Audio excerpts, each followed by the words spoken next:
Hey guys, it's Lizzie, and as requested, hey guys, he's also on the live stream. Yeah, I'm like also looking at the screen right now, so.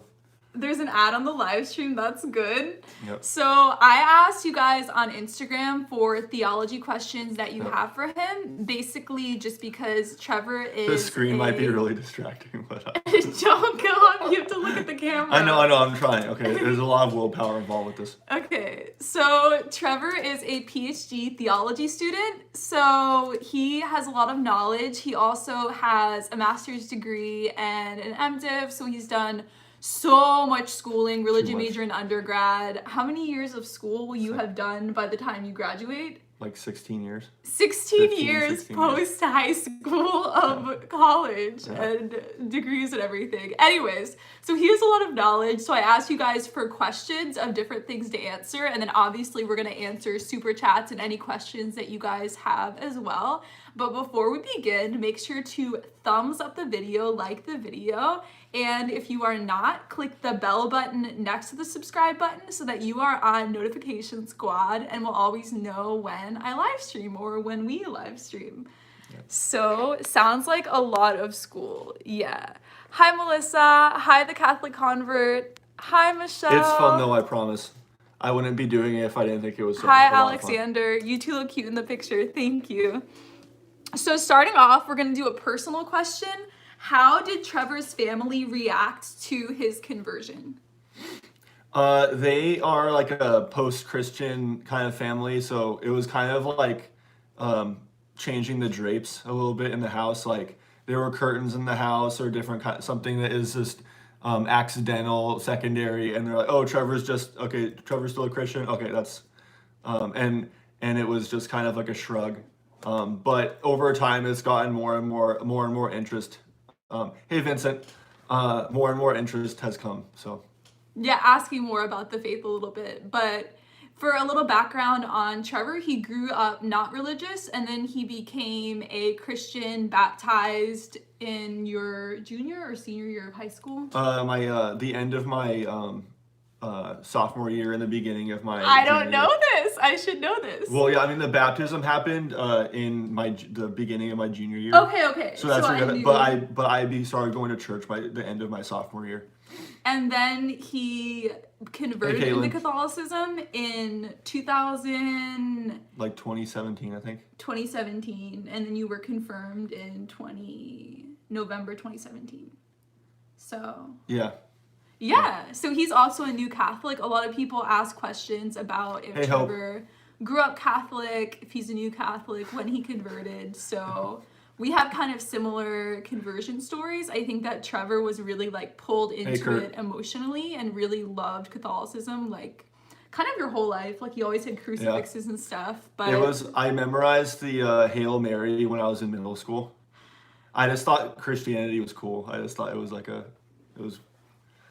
it was really fun. It's always been fun.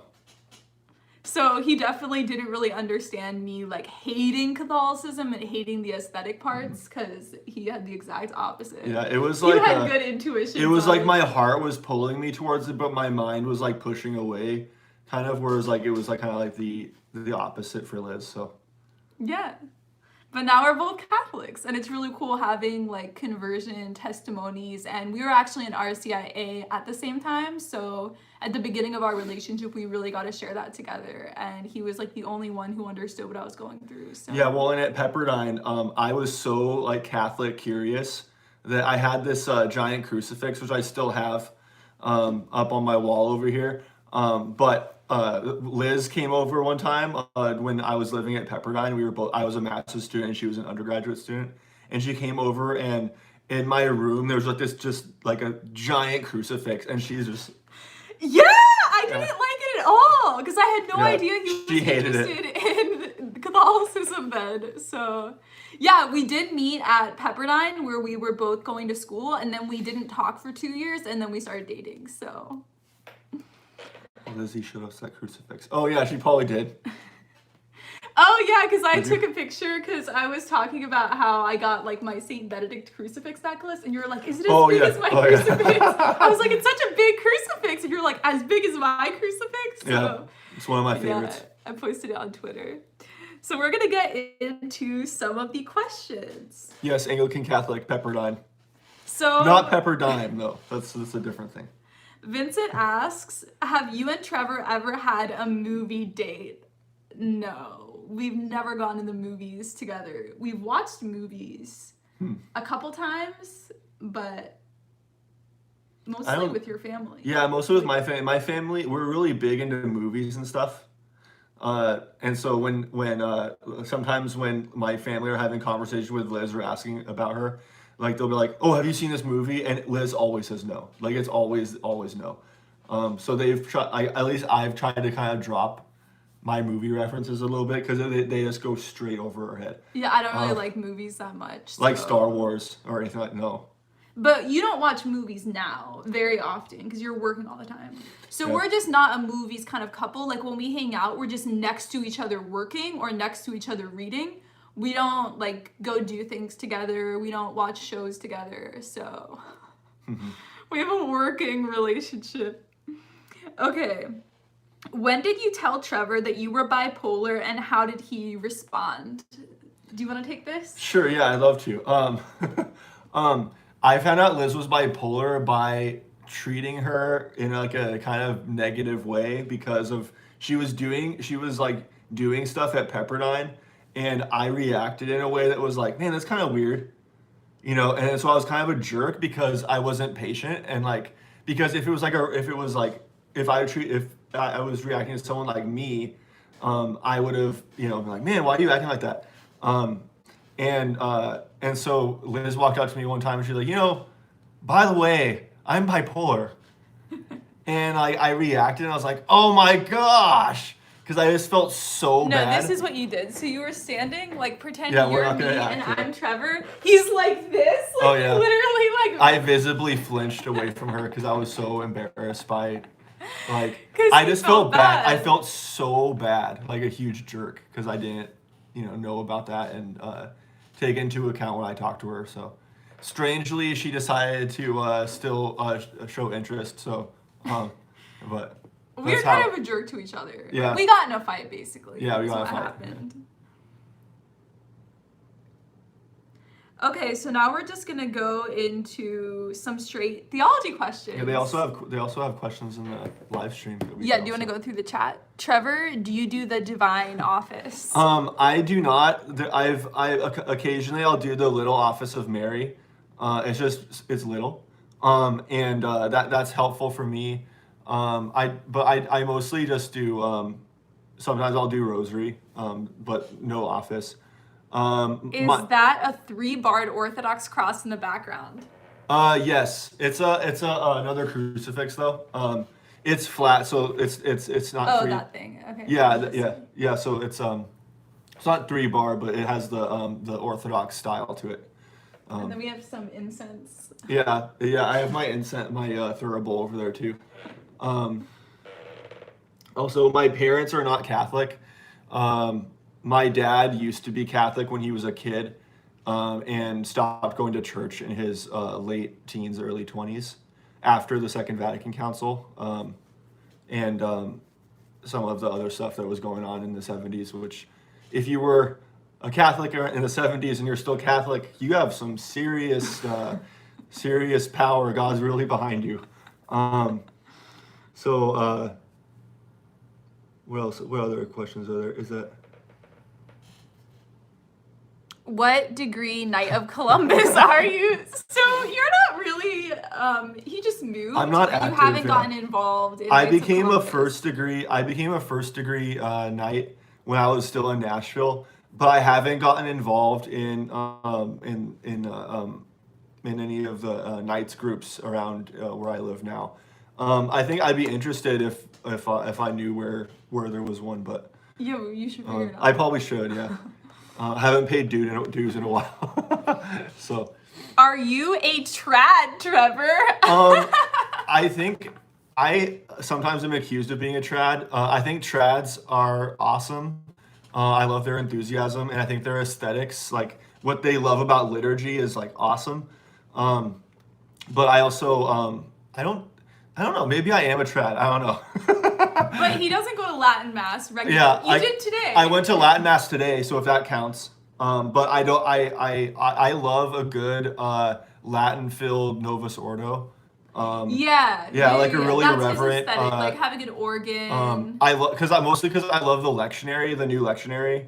All it like all the scripture that's in there. It just really is really helpful when. I think especially you just show how much the Catholic tradition loves the Bible.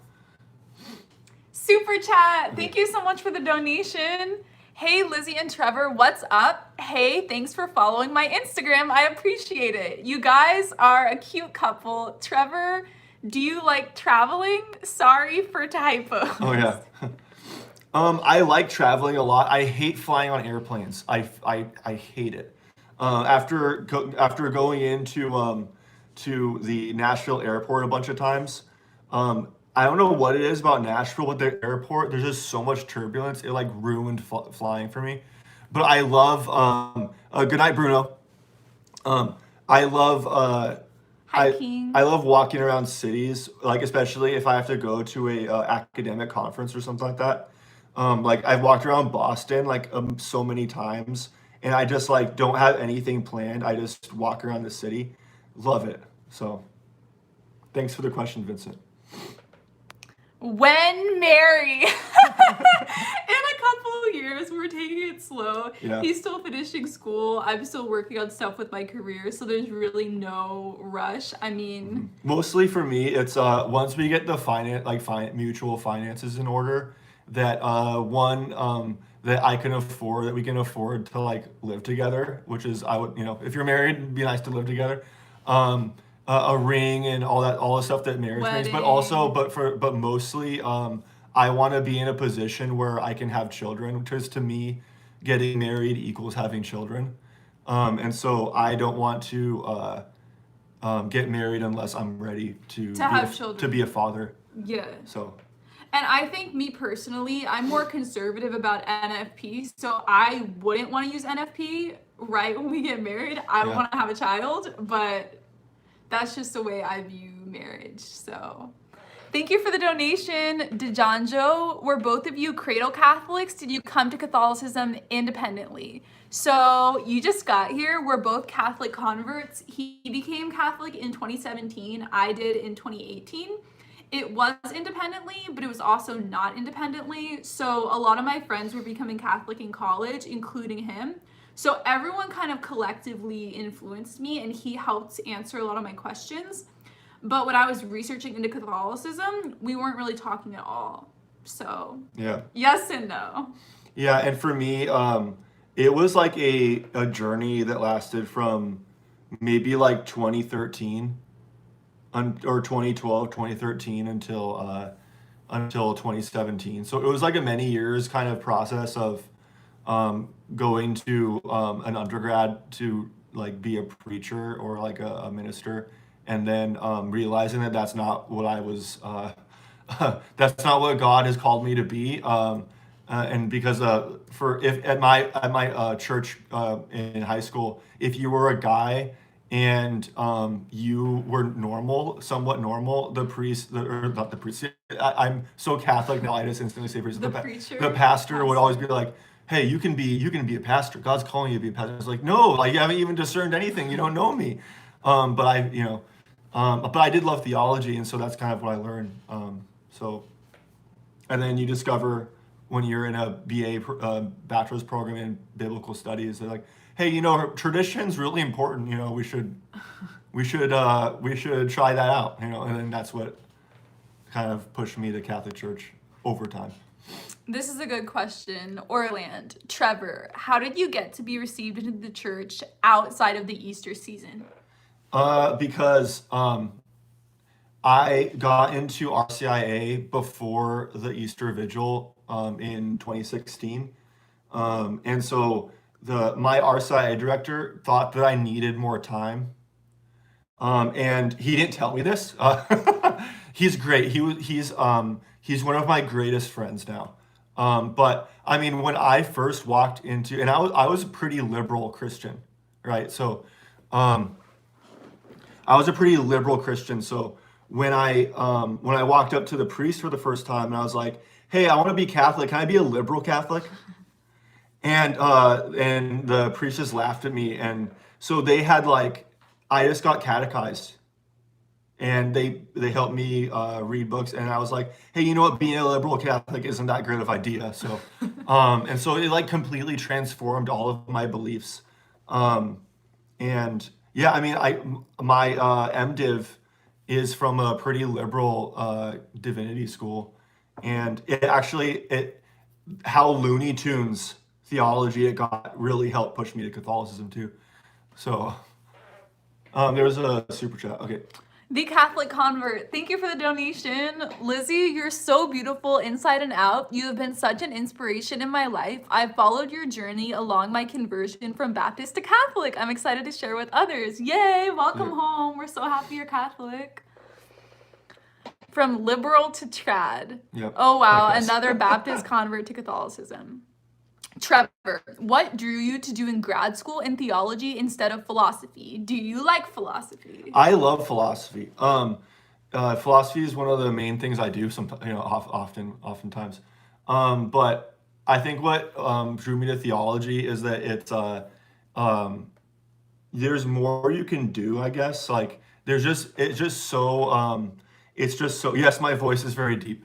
Um, it's just so multidimensional, and not that philosophy isn't, but I really wanted to get to the core of what Christian belief is, and philosophy is great for that as a handmaiden. But I think there's a lot of really bad theologians out there, and for me, I wanted to get to be a that's pretty deep. It's pretty. So yeah.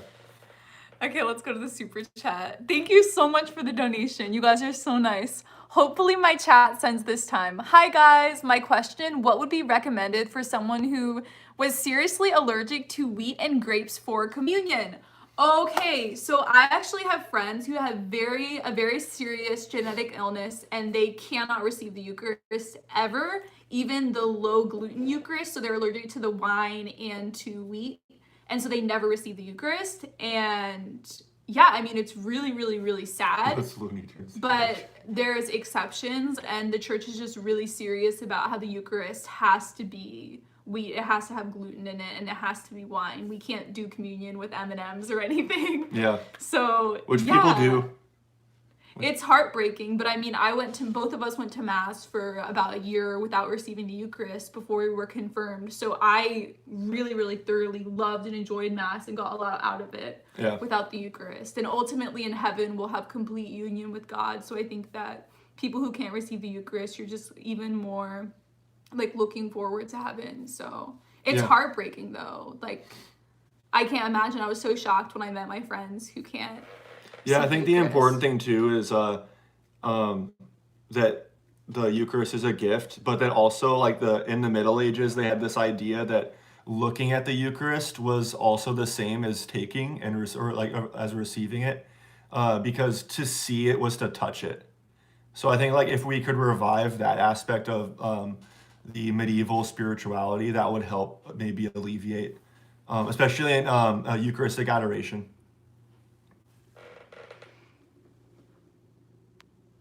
Caitlin, she's actually met you. I don't know if you remember her. What advice, we met her in DC. Yeah, what okay, I remember you. Yeah, okay. do you have for someone who wants to study theology? I really want to get a master's and a PhD in theology. I have a bachelor's degree in childhood education and almost done with master's in special ed. Cool. I would say always remember that not all theologians are created equal. And there's a lot of really great theologians out there. There's a lot of really faithful people, and there's also way more people who are not faithful. And so I think, but those people, you have to interact with them if you want to do well in school, and professionally. You have to be able to live with some people. And that doesn't mean capitulate. Sometimes it means strategic silence. In some cases, I've had to do that, and then other times it's like, okay, well, today I have to pray for martyrdom. It's kind of intense. But what, but there's some very like anti-religious people studying theology. It's really interesting. and there's like a lot of good theologians. Like the best theologians are the ones who really love God, and who pray, and who have a devout part of their spirituality. And so if you're trying to learn from a theologian, which is when you go to graduate school, you're going to be under someone's like tutelage. And so I would recommend looking them up.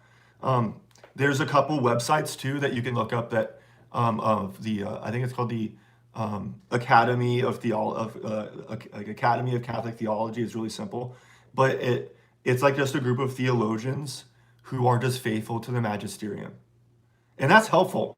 Like it's they sign up and they're like, hey guys, let's defend. A good theologian is someone who defends the church, so and her teaching. So I could say way more, but I won't. Some people say Christianity and Catholicism are different things. Do you think so? So I made an entire video on this, but to give a brief answer, what would you say?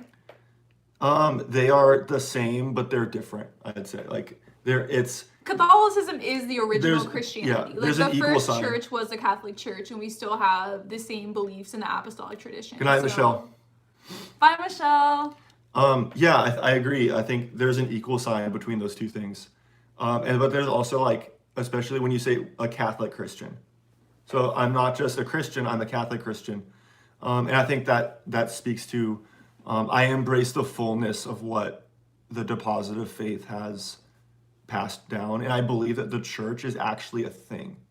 Like I believe that Jesus didn't just pop up into human history and say, well, peace out, guys.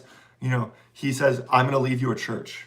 Lizzie actually said this recently in a video, I think today maybe. Yeah. The video I uploaded today, the very beginning of the video, I was like, Jesus did not leave us a Bible. He left us a church. So Protestants are Christians, Catholics are Christians, Orthodox are Christians. We're all Christians. I think it's really important to say Catholic Christian and to say Protestant, because a lot of Protestants try to like veer away from the label of Protestant and be like, oh, we're Christians and then Catholics are over here. But Protestants are also Protestants. Like evangelicals are Protestants. So I think it's important to remember all those distinctions. But Catholics are Christians. I hate it when people are like, I'm Catholic, not Christian. Like, we're Christians, you guys.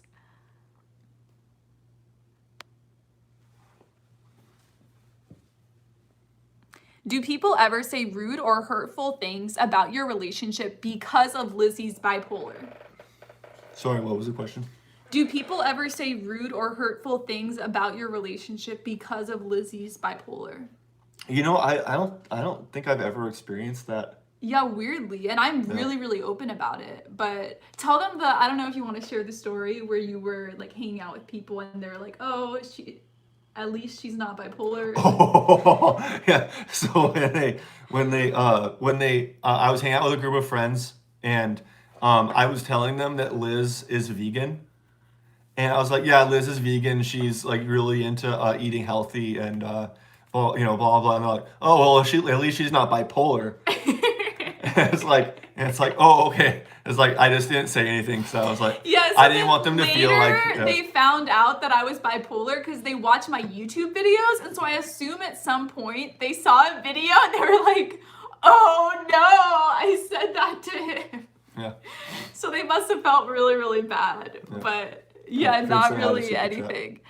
Thank you so much for the donation. Trevor, you remind me of my best friend Josh and Cody. Have you seen Hacksaw Ridge? By the way, I also don't like turbulence on planes either. You two are a good example of a Christian couple because Catholics are Christians. Yeah, that's true. So have you seen Hacksaw Ridge? What is that? Is that I'm not sure. I'm not sure what that is. I'll look it up really quick. Hacksaw Ridge. Do you think the day will come when all Christians will come together as one faith? I mean, I think it's already happening where so many Protestants are converting into Catholicism and a lot of Orthodox Christians too. And I think recently the Pope has been making so many positive steps towards the Orthodox patriarchs. Like they meet almost all the time now. And last century was the first time in hundreds of years when they'd ever had a meeting together, the Pope and the patriarch. So right now it's Patriarch Bartholomew. So yeah, I just saw a picture recently of Pope Francis with like 4 different Orthodox patriarchs. He's actually, so it's like one of like the most unexpected things about Pope Francis is he's actually really good on communion with Orthodox. It's like something that I wouldn't have expected that from him. Thank you for the donation. Do you ever watch The Journey Home on EWTN? I've watched a few episodes on YouTube. Have you?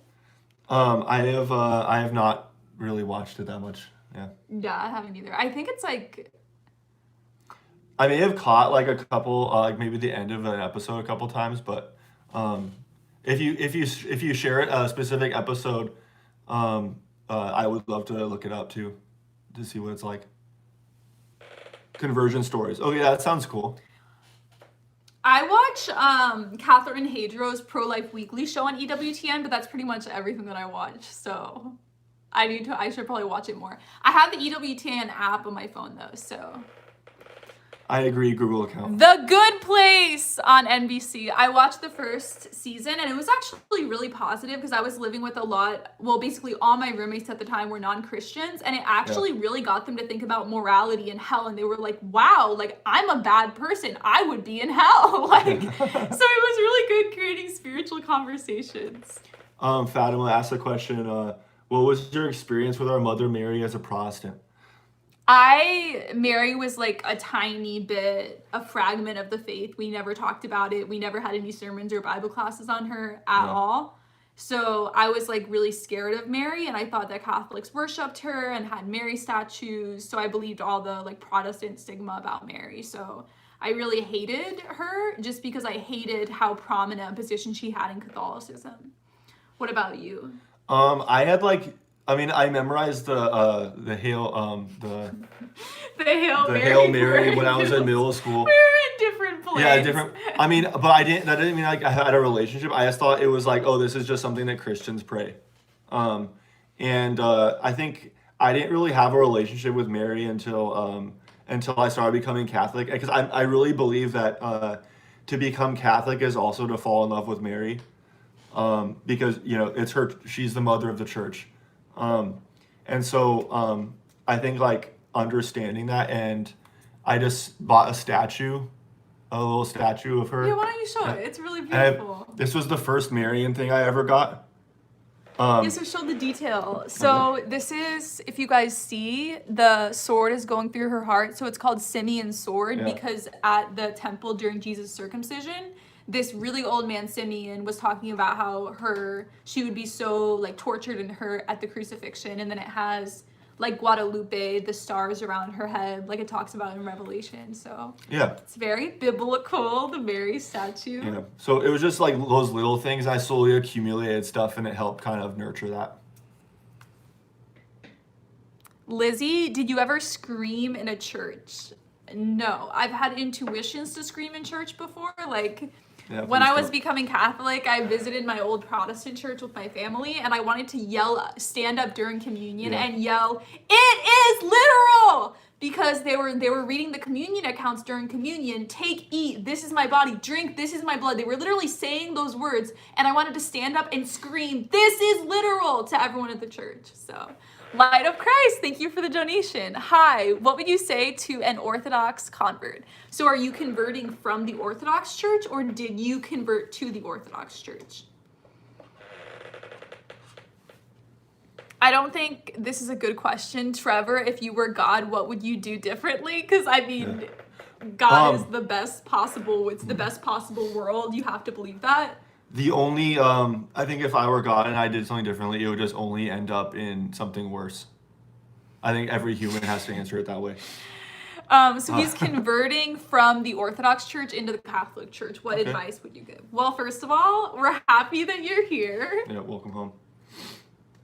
I think part of that too is bringing your the orthodoxy with you, because the Orthodox Church has a lot of really strong points in it, and that you can find something in the Catholic Church that you can contribute to with your own history. Because I feel like the Orthodox Church is like hard mode on a lot of things. Like sometimes, I attended an Orthodox church for 7 months in 2017, and the way they venerate everything, like they kiss the cross after every service, and we would fun say so fantasy. many prayers to Mary. Like venerating the saints and focusing on the saints was actually a bigger deal in my experience in Orthodox. So bring all of that intensity into Catholicism and share it with other people. I see a lot of books. That's good books. Good? You like my books? I mean, that's my St. Augustine section over there, so. And some Aquinas stuff.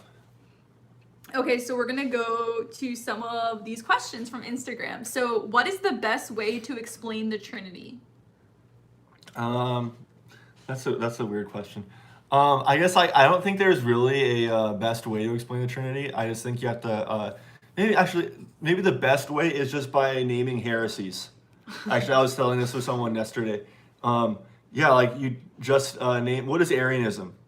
Okay, well, what did Arianism get wrong? And that's kind of a by negation way of describing the Trinity.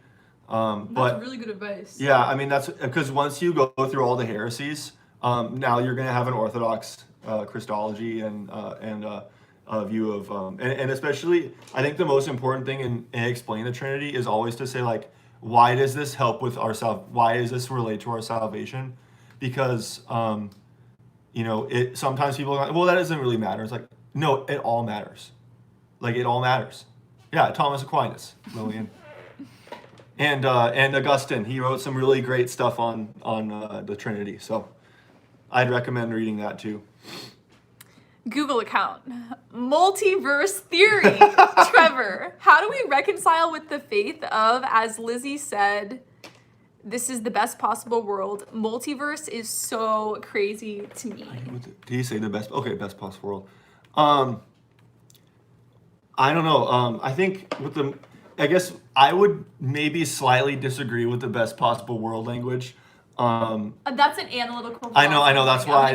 That's why. Yeah, you should probably go when I talk about this. I think with multiverse, I think you can actually synchronize that with Thomas Aquinas's theology, his theology of creation and creation's relationship to God.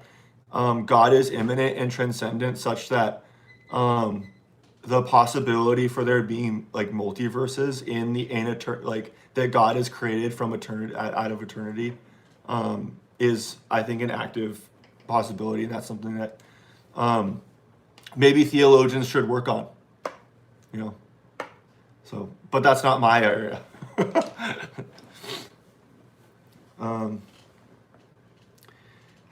Trevor, how do you handle Lizzie's manic and depression episodes? I don't know if I would use the word handle, but I think it is different every time. And sometimes I think being able to acknowledge, say, like when I don't treat her the way that I should, and that helps.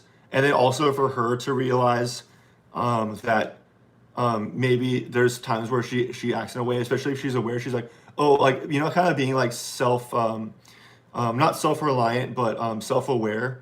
And so then I kind of do it that way. And apologizing to each other, and then forgiving each other, I think is probably the most important thing. What would you say is the hardest thing to deal with? For me, the depression isn't that bad to me. From my point of view, it's the mania stuff. It's like if we're walking in a city and she just runs off into the street, which happens not all the time, luckily not very often, but I'm like, oh crap, like I have to go grab her.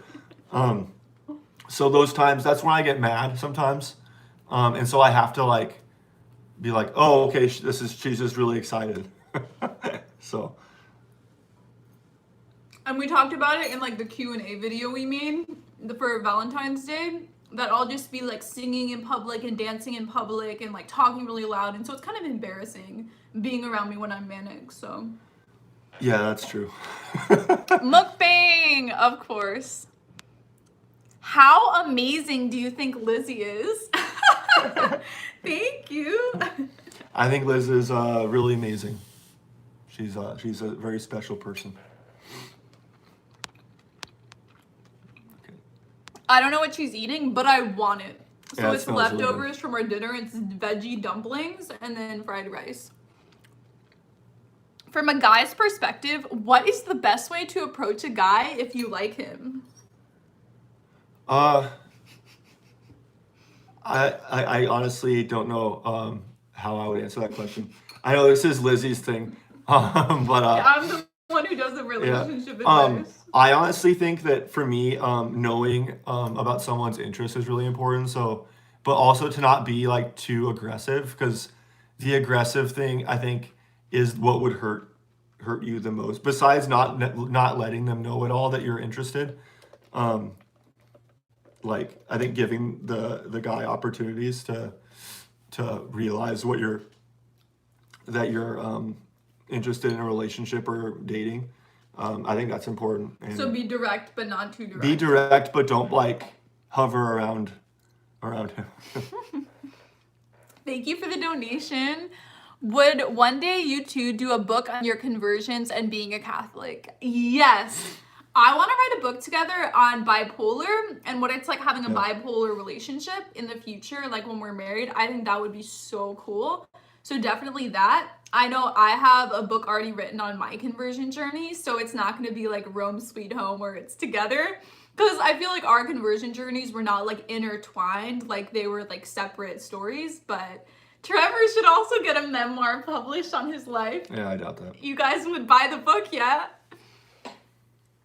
Zach said approach with food. Is that true? I hope so. With talking to a guy who you like. Do you think food is a good idea? It depends. Food is the way to my heart. But I guess like having like a serious, like, I guess like not intellect, like for me, like having an intellectual discussion with someone and like being able to talk about ideas is really important to me. So if I can't do that, I won't be satisfied in the relationship. But in that sense, you're also showing that you're not like just some random like chick. You're like a serious like person. Because sometimes men don't see that, unfortunately. Thank you for the donation again. You don't need to apologize. You're being so generous. I recently received a scholarship to a Catholic college. The idea of studying so in depth and fellowship is very exciting to me. It's very difficult for my mom, though. Is it worth it to go to a Catholic school? So we both went to Christian schools for college. So and by Christian, she means Protestant. Yeah. So we both went to Protestant schools. Sorry, you guys. So I think it was worth it because it strengthened my faith so much. I think that right after you leave high school and go to college, so many people leave the church and stop attending church. Yeah. So being in a spiritual community during that vulnerable time, I think is so important and will really like permanently strengthen your faith for life. And having the opportunity to take so many religion and philosophy classes is amazing as well. I know at most Catholic schools, you have like GEs for religion and philosophy. So you wouldn't get that at just like a public school that you would go to. So I think it's worth it. I mean, for me, it was cheaper going to my like bougie Christian school than the state schools. So based upon my scholarship. So go wherever it's cheaper and don't take out student loans unless like absolutely necessary. Yeah. Cheapest option is what I think. Didn't you two dream each other before you guys were together? Yes! Oh my gosh, I've shared our story before in sometimes overshare live streams and stuff.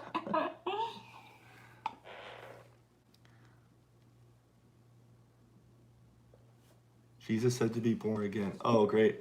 Cross community online. Hello. Not commit rituals. You sound like Immanuel Kant. You sound like a Enlightenment high church Protestant friend. Okay, here's an Instagram question. How specific do you need to be when confessing? Specific.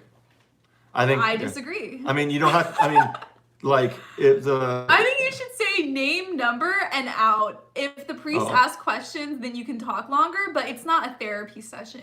Especially when there's a line, you shouldn't spend like 20 minutes telling the story. And the reason I think it should be really short is because when you start telling the story, it's like Trevor hurt me and did this, and because of that, I got mad at him. It was because I was going through this during the day that made me get mad, and you take the responsibility away from what you actually did. So that's why I think it's important to not tell a story and give excuses, but just say what happened. I agree with that in the sense that it's important not to make excuses for yourself. But at the same time, I think a good confessor will be like, you're just doing that to make an excuse for yourself. You're just sinning. You're sinning even in the confessional. You're sinning in the confessional. So that's possible. I don't know. Yeah. You can sin anywhere. Sorry. You can't answer any of my questions. We don't see your questions. There's so many questions that are coming. You follow cross what? You better repent and follow God's way and not men's tradition. You mean every Protestant church that began in the 1600s? Yeah, okay. That sounds like men's traditions to me. Are you a Lutheran? Or are you a Calvinist? What is your creedal background?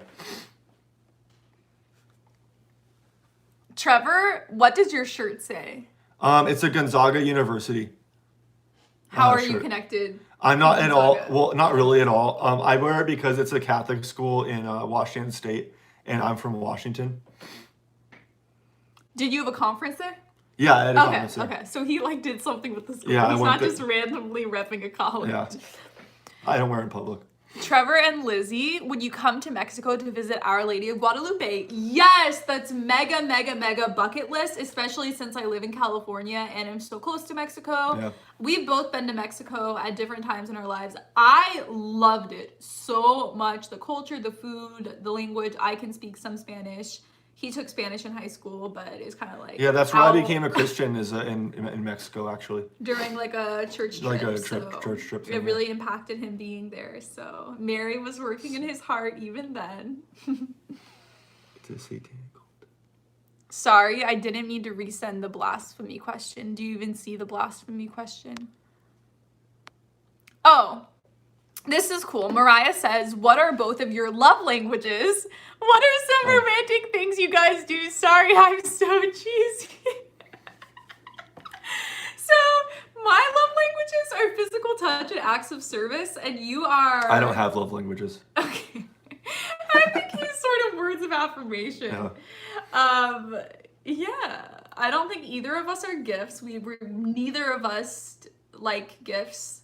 I like gifts. I like all of the things on the I know, but it's not like, oh, you spent like an hour picking out this gift and it's so beautiful and like it means the world, like, you know? Like Nicole is really into gifts. She like spends all this time and it's so special. Like Trevor gave me this. He's given me icons. He's really good at picking out gifts, but it's not like I feel loved getting gifts. I don't think I feel love getting gifts. Okay. See, that's what all the love languages. I identify with all the love languages. You're making Marian Idol. Cross community online.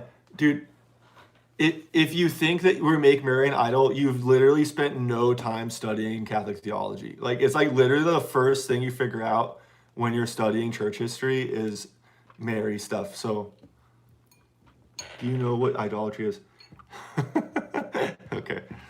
What is your definition of idolatry? Worshipping someone or a thing that's not God. So we don't worship. So I mean, Mary's not God. Mary's not equal with God. So how can I become a Catholic since my parents don't want to let me be a Catholic yet? I believe in all the teachings. I'm 22, but don't want to move out.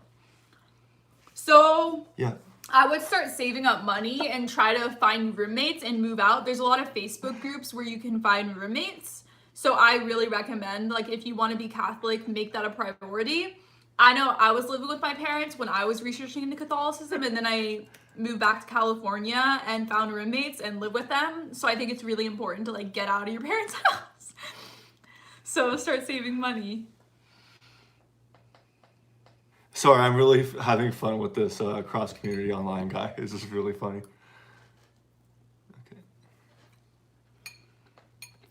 Yes, I'm Catholic. Converted to Catholicism. Also, Lizzie, I want to thank you again for praying for my mom and mine's relationship. This is from the live stream earlier today for the video premiere. It means so much. It's super tough, but you're a great inspiration and role model. I'm really so grateful. I love you so much. That makes me so happy.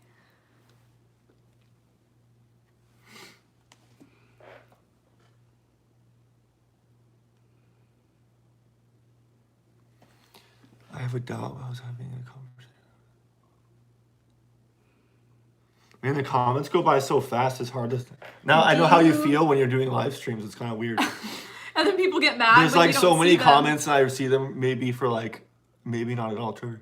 I have a good question from Instagram. Do you have to accept every doctrine of the Catholic Church to be Catholic?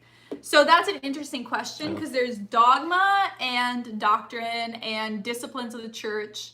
So do you have to accept every doctrine of the Catholic Church to be Catholic? To be a good Catholic. To be a, yeah. Yes, you're still Catholic even if you disagree with the church's teachings. Yeah, you have It's not like you're not Catholic. Yeah. Yeah, so you're still Catholic. I mean, but at a point you have to ask yourself, like, do I really, if you reject every doctrine and teaching that the Catholic Church teaches, or even a couple big or even ones, a couple like big one ones, big one, then like why are you even here? Like, I think you should. There's some soul searching that you should do, and you should that maybe, or you should change. Maybe pray. To fit the teachings of the church. Maybe pray for spiritual guidance or seek a good catechist. I mean, I started off. I think when I was converting, I started off as a Catholic, and I was there. Like, I spoke in Canada a couple of years ago, and people from Canada were there. So it was people from all over. What would you answer to a comment that goes like this? We love the same God in reference with being a Protestant church or the Catholic Church. So kind of like, why be Catholic and not just Protestant? Like, if we worship the same God, what's the difference? Number one, you only have real presence communion if you're Catholic or Orthodox. So that's to the fullness of the tradition, and to have all Mary's dead. Mary's alive in heaven right now. Yeah. Read Revelation 7. There are souls around God's throne. Come on, man, read the Bible. What are you doing? Yeah, I think being connected to the tradition of the church and is like, to me, like one of the biggest pulls is like knowing that you're part of a tradition, that you have a history, and that like you can explain, say, like where the Bible came from, and it's not an embarrassing question. It's a really embarrassing question. So where did the Bible come from? Tradition. What's the best thing and the worst thing about life in Philadelphia? So he just moved here if you just got to the live stream. I like Philadelphia. I think I like it. There's things that it's there's a lot of garbage here. There's a lot of potholes. You can tell the city is kind of run by people who don't know what they're doing and don't allocate money the right way. It kind of reminds me of Seattle in that sense, that it's only older. There's a lot of cool stuff around here because it's so old. It's just such an old area. So yeah, I think it's a charming city. Some parts of it, no. So Philly is not Cupic. Wait, Cupic. I live 10 minutes from Philly. That's the Chicago Archbishop, isn't it? That's cool.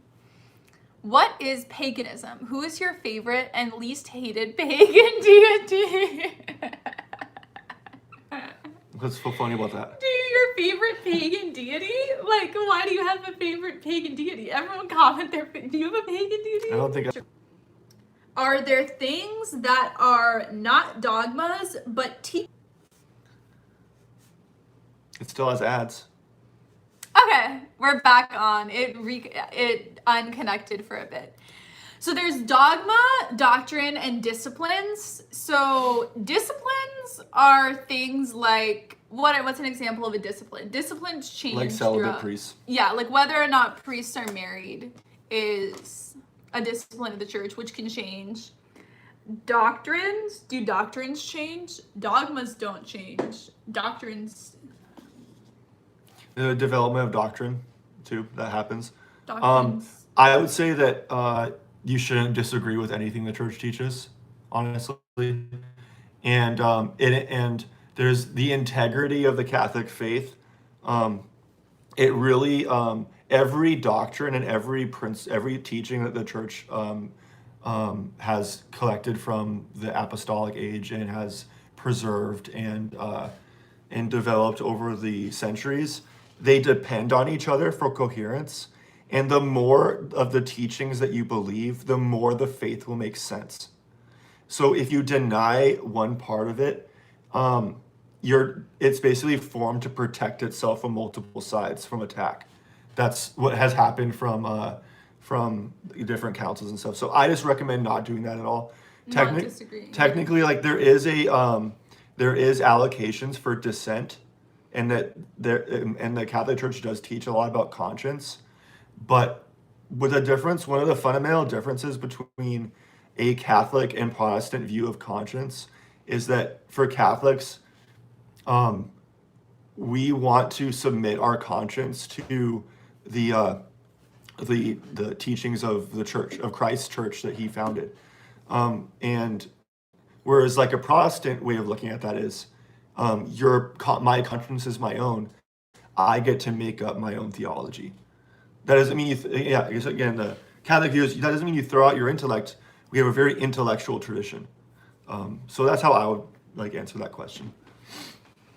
And then there was another question, if there's anything that we disagree on. I sure did with the Toyota rocks. I did so bad. If this wasn't a live stream, I totally would have just zeroed in on that guy. You guys are so cool. I hope to meet you guys someday. Aww. So, do we disagree on anything theologically? I would say regarding atonement theology, so what happened when Jesus died, the meaning of what happened when Jesus died, I really veer towards the ransom theory, and I don't like atonement theology. Atonement theology is really helpful. Be specific about that, yeah. Trevor, I think you're amazing and full of grace. Why, thank you. Thanks for the super chat. Trail Reeves, what are your thoughts on section 846 of the Catechism regarding those who leave or refuse to enter the Catholic Church when they know it is right? Can you grab my catechism really quick? Yeah. It's on the second shelf, or the third shelf over on the... No, that's... One second, guys. Don't step on the phone.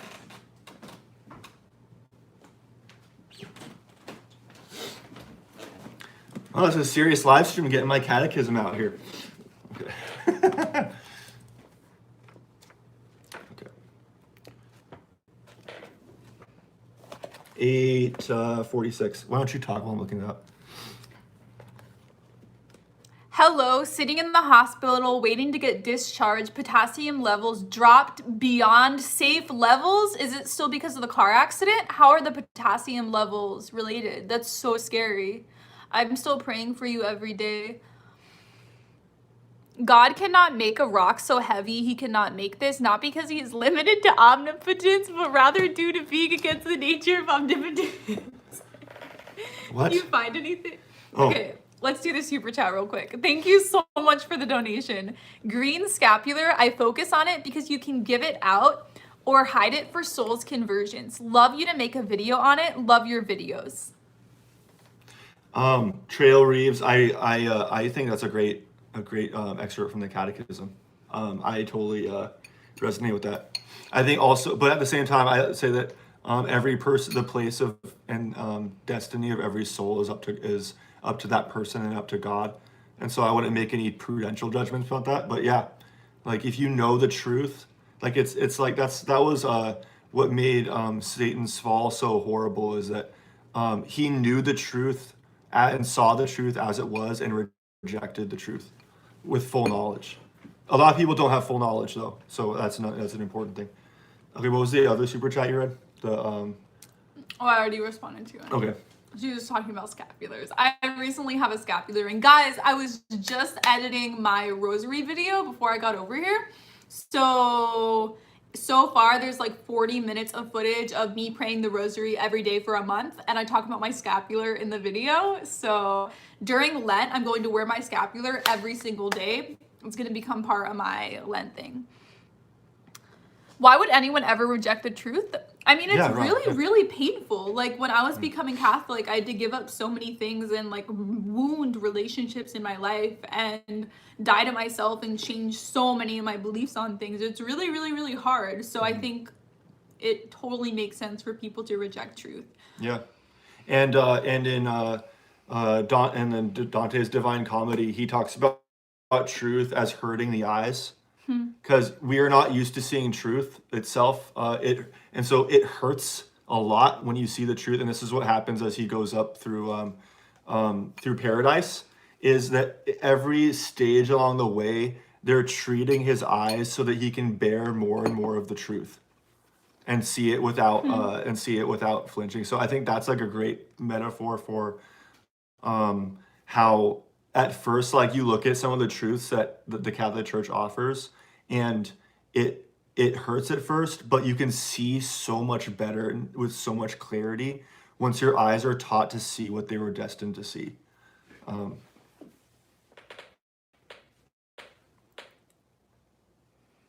Are married deacons allowed to become priests?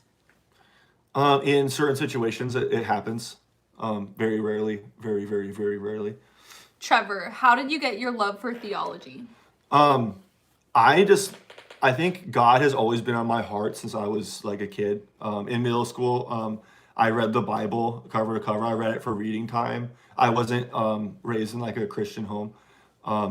Vincent. By the way, Fatima, thank you so much for the donation. We super Wow, that's really appreciate it. nice. It's a different currency. Oh, okay. So It's Mexican it's still currency. it's still awesome. It's still awesome. It looks like a lot of money in American money. Yeah. So I think anyway, so what was I saying? What Your love for theology. Oh, yeah, I think it just kind of got nurtured over the years. And I think for me, seeing like the really like the dark side of humanity really fed my desire to learn more about truth and about God. And I think I'm trying to remember when it really happened, but I think the moment it really came forth was an atheist challenged me once in a debate, and he was a friend I had in elementary school who we had long since parted, and we saw each other, and he really rocked my faith. And so I went to church, and an old friend named Gary gave me books, and it was mostly Protestant. Dietrich Bonhoeffer, really great book on the cost of discipleship. He gave me Augustine's Confessions, and so what he helped do is that there's more to Christianity than what you've been taught about at this church, and I think that I've just been searching for answers ever since that time. So.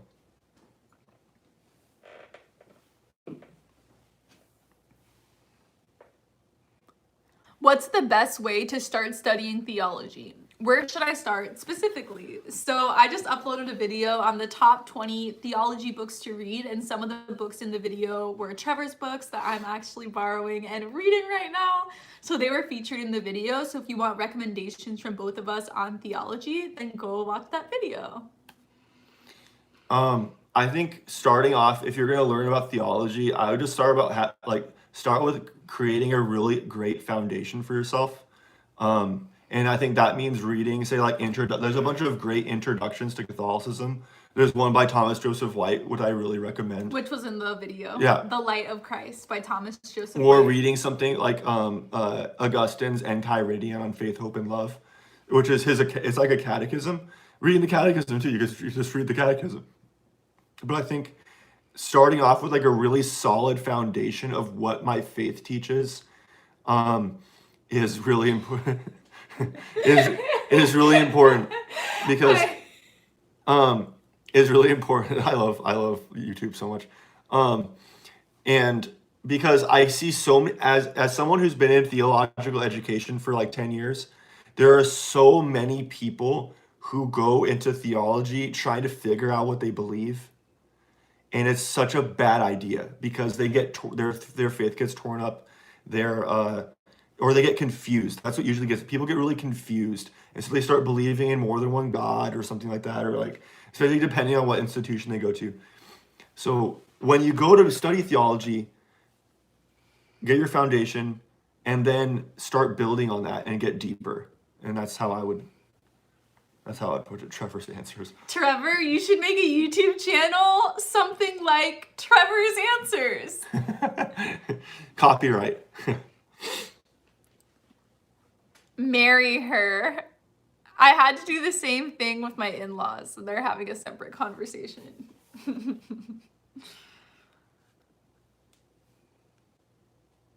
Mortal sins versus venial sins. Can you do a quick explanation? Is it in the Bible at all or tradition? In the Bible! There is a verse in James and it says, a sin that leads to death. Yep. So... And early church, Augustine makes the distinction venial sin, mortal sin. It's been, it's super well attested in the very church. beginning. And it's really useful for confession. So I think the most important thing is grave matter. So there are things that are of grave matter, like examples are masturbation, I can't stop. Adultery, what are other mortal sins? A lot of mortal sins. A lot of things are mortal sins. Like... You don't need to name all of them. You can just name a few, babe. So, using God's name in vain is a mortal sin. Lying in situations. Anyways, speeding is actually a mortal sin if you speed in a way that's dangerous. Sin, yeah. Anyway, so all these things are of grave matter. Things that I'm talking about are of grave matter. So it's a mortal sin.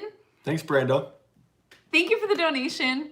So it's a mortal sin if you're of a complete straight mind. You have to have complete knowledge of what you're doing, not have anything mentally clouding you like a mental illness or being on drugs or anything. So you have to know what you're doing and not be restrained by anything mentally. So it's really important, grave matter, and then mortal sin and venial sin. So there's a couple of questions here lined up. Trevor, in your opinion, is capital punishment a pro-life issue? Several Twitterverse people have argued with me on this, and I'm curious about your thoughts. Two things. Yes, it is a pro-life issue. It's about like killing people. But obviously. At the same time, what I would want to stress, and especially depending on who you're talking to, are they using that as an excuse to be pro-choice, or to be like, or different kinds of are they using it as an exception so that they can therefore do whatever they want in other areas? But to go back to my first thing, yes, it is a pro-life issue. I think John Paul II's, if you read John Paul II's writings on capital punishment, it's just really intense, refined philosophical ruminations on what does capital punishment mean in today's world, and especially with all of our technology and stuff.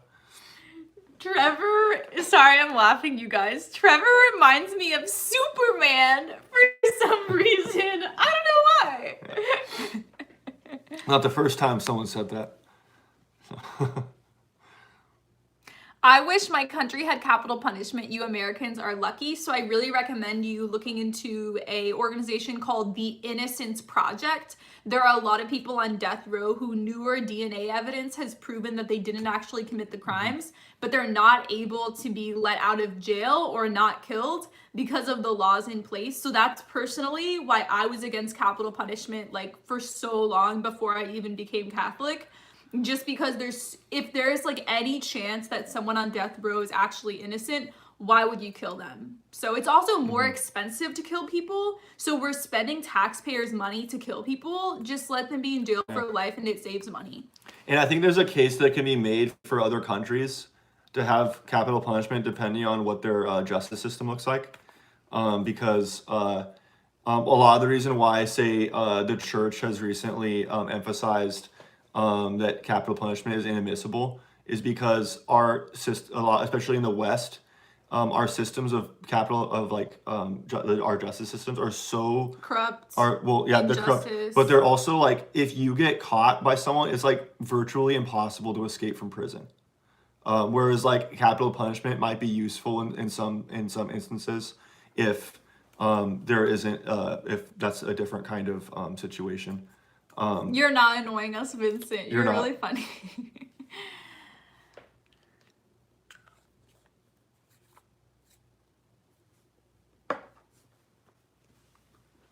Hi, James.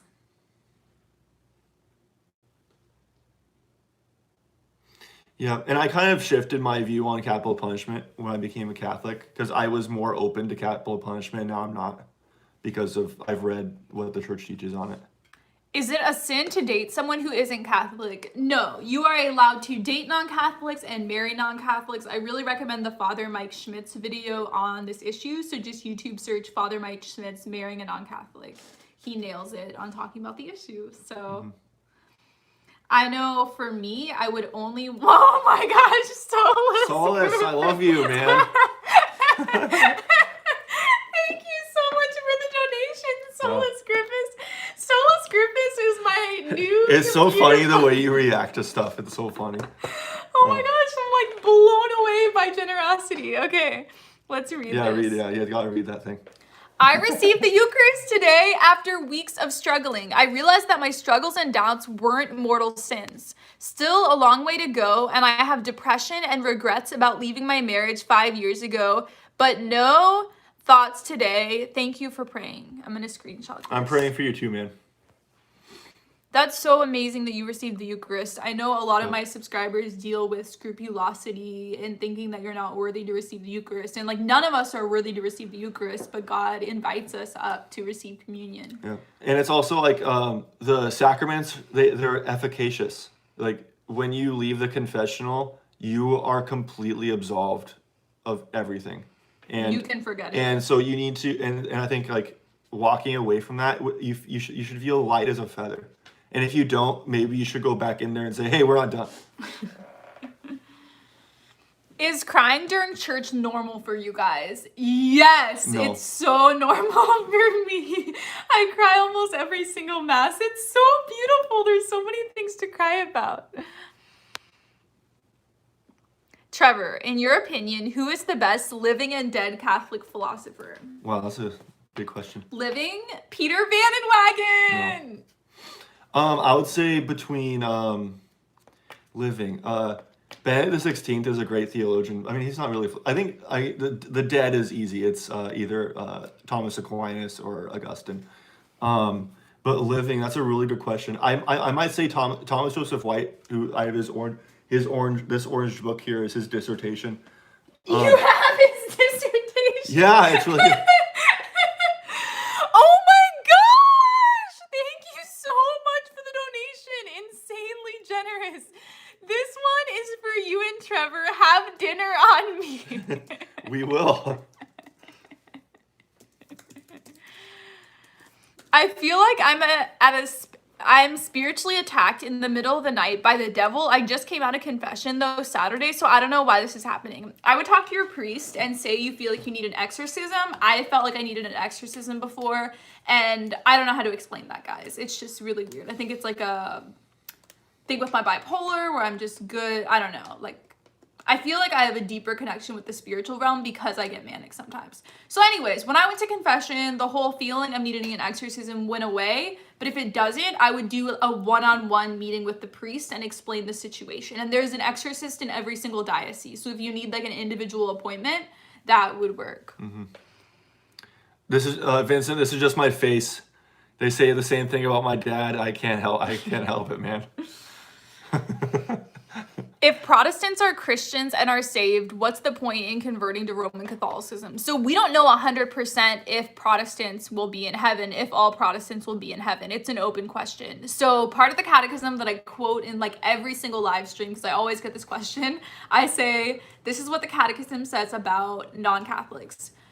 Those who, through no fault of their own, do not know of Christ or his church may obtain eternal salvation. It doesn't say will obtain eternal salvation. It doesn't say like everyone 100% will go to heaven. It says may obtain eternal salvation. So if you're really concerned about your salvation or that of someone else in your life, become Catholic and pray every single day, rosary every single day for people in your life to become Catholic. Like this shouldn't be, oh, like everyone will be in heaven who isn't Catholic. Like don't be chill about it. Be praying every single day, praying and fasting and rosary. So I don't go around like horrified everyone's going to hell, but I do pray for everyone in my life to become Catholic. So I definitely don't assume that all Protestants are going to heaven and all Catholics won't go to heaven either. Like popes are in hell. Like that's one of my favorite things about actually becoming Catholic is the lack of presumption that we have about the afterlife. Is that like I remember when I officiated a wedding, my one and only wedding when I was a Protestant minister, and is like a funeral recently, like kind of happened around that same time, and everyone kept saying, "Is she in heaven? Trevor, is she in heaven?" These are not religious people, but they just become religious all of a sudden when someone dies. Trevor, is she in heaven? And I was thinking, like, I have no idea how to even answer that question. And I was like, oh, it turns out that the Catholic Church is like, yeah, we don't know either. Like, and that's good because, we don't have, so you should pray for everyone who's died. Unless you're a saint, so. Hi, guys. You are so cute. Thank you. Of course you gravitate to that. You're still staring into my soul. Stop it. Feel like I owe you money. Maybe you do, man. Trevor, you heard of Charles Columby? I have not heard of that. I'll look it up here real quick. Charles. Ashley says, if you fell away from the church for a few years but came back and you can't remember your sins over time, does your first confession give a clean slate even if you can't list them? Yes. If you ever forget to say a sin in confession, it's absolved. If you were going to say it or if you think of something later, it's just you have to, in confession, say every single sin that you can think of for it to count. Hit the like button, everyone. Yeah, everyone thumbs up the video. Let's get the video to 100 thumbs up right now. Yeah, even I thumbs up the video. Have you talked about how you guys will catechize your kids? I mean, I think it'll happen pretty intuitively. Like, he reads all the time. We'll be praying together as a family, so. There was a recent professor at Villanova who says that every morning in breakfast he goes over one section of the Baltimore Catechism. With his children? With his children, which I think is like, that's just such a pure, easy, simple way to just slowly introduce the specifics of the faith to your kids. So I might try something like that. Thank you for the donation, Hope. Does the earlier catechism passage mean I shouldn't wait to join the church until college for familial reasons if I could technically join this Easter? Yeah, I think as soon as possible you should become Catholic. I don't think it's something that you should push off or wait to do. I think you should be more concerned about your own salvation than how you're affecting your family. Primarily, what does God want for you, not how everyone else in your life will react. You need to make decisions based upon what God wants. Okay, this is an example of me and Lizzie's kind of difference in temperament. Because I didn't become Catholic for a long time because I was so afraid of what my family, or not my family, but my friends and my Protestant friends back home, especially my old church that ordained me, and so I realized that I was gonna lose all of those people when I became Catholic, and it was really a big struggle. So I think definitely become Catholic because that's the best to me. You have more tools to help you get to heaven and to be with God forever, and it's the place where the fullness of the faith resides. But at the same time, I think working on breaking it to people gently and with love, and if they don't return that to you, then you tried. You can say that you tried, but at the same time, maybe use that as an opportunity to invite people with you, if you can. So.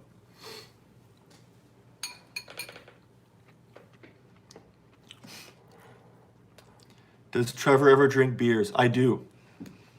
You are allowed to drink alcohol as a Catholic. And we're not Puritans.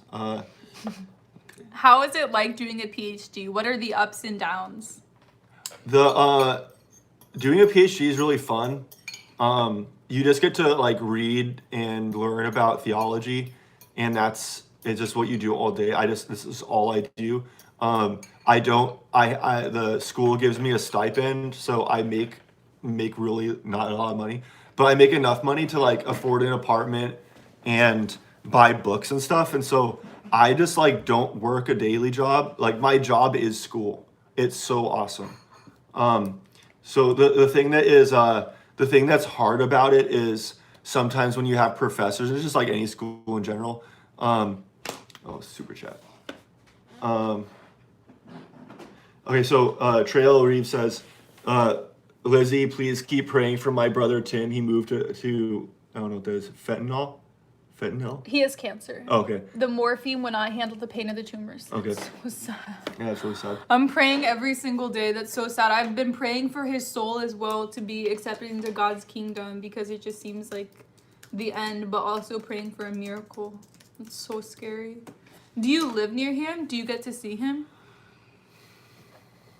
So Trevor, were you raised Catholic? There's so many people like constantly. No, going I wasn't in and raised. out of the I live wasn't stream. raised Catholic. My dad grew up Catholic, so I think His ancestors were yeah, Catholic. all my ancestors are Catholic. I think I got a lot of cultural Catholicism though, because a lot of the Catholic stuff just kind of clicked in my head immediately. And like my dad really likes going to graveyards and stuff, and so there's a lot of crypto Catholicism in his life. Mr. Trevor, you're not allowed to drink during that. But Trevor converted into Catholicism in 2017. Yes. What else? I just got a Facebook message that showed up on my phone asking if Trevor has an Amazon shop for theology books. I don't have an Amazon shop. He doesn't have an Amazon shop. I have theology book recommendations, but some of the things in my Amazon shop I have not read and are recommendations from him, so. Liberty, that's awesome. I hope you have chances to take a class from Father Francis. Francis Caponi. Yes, I will have a chance, and I can't even tell you how excited I am. That guy lectures like his lectures are crazy good, man. Good night, Kurt. Would you like to meet the Pope? Yes. Of course. After coming into the church, did you still have doubts? I struggled with doubts still as a convert. Absolutely not. I never struggled with doubts. What about you? I don't have doubts at all.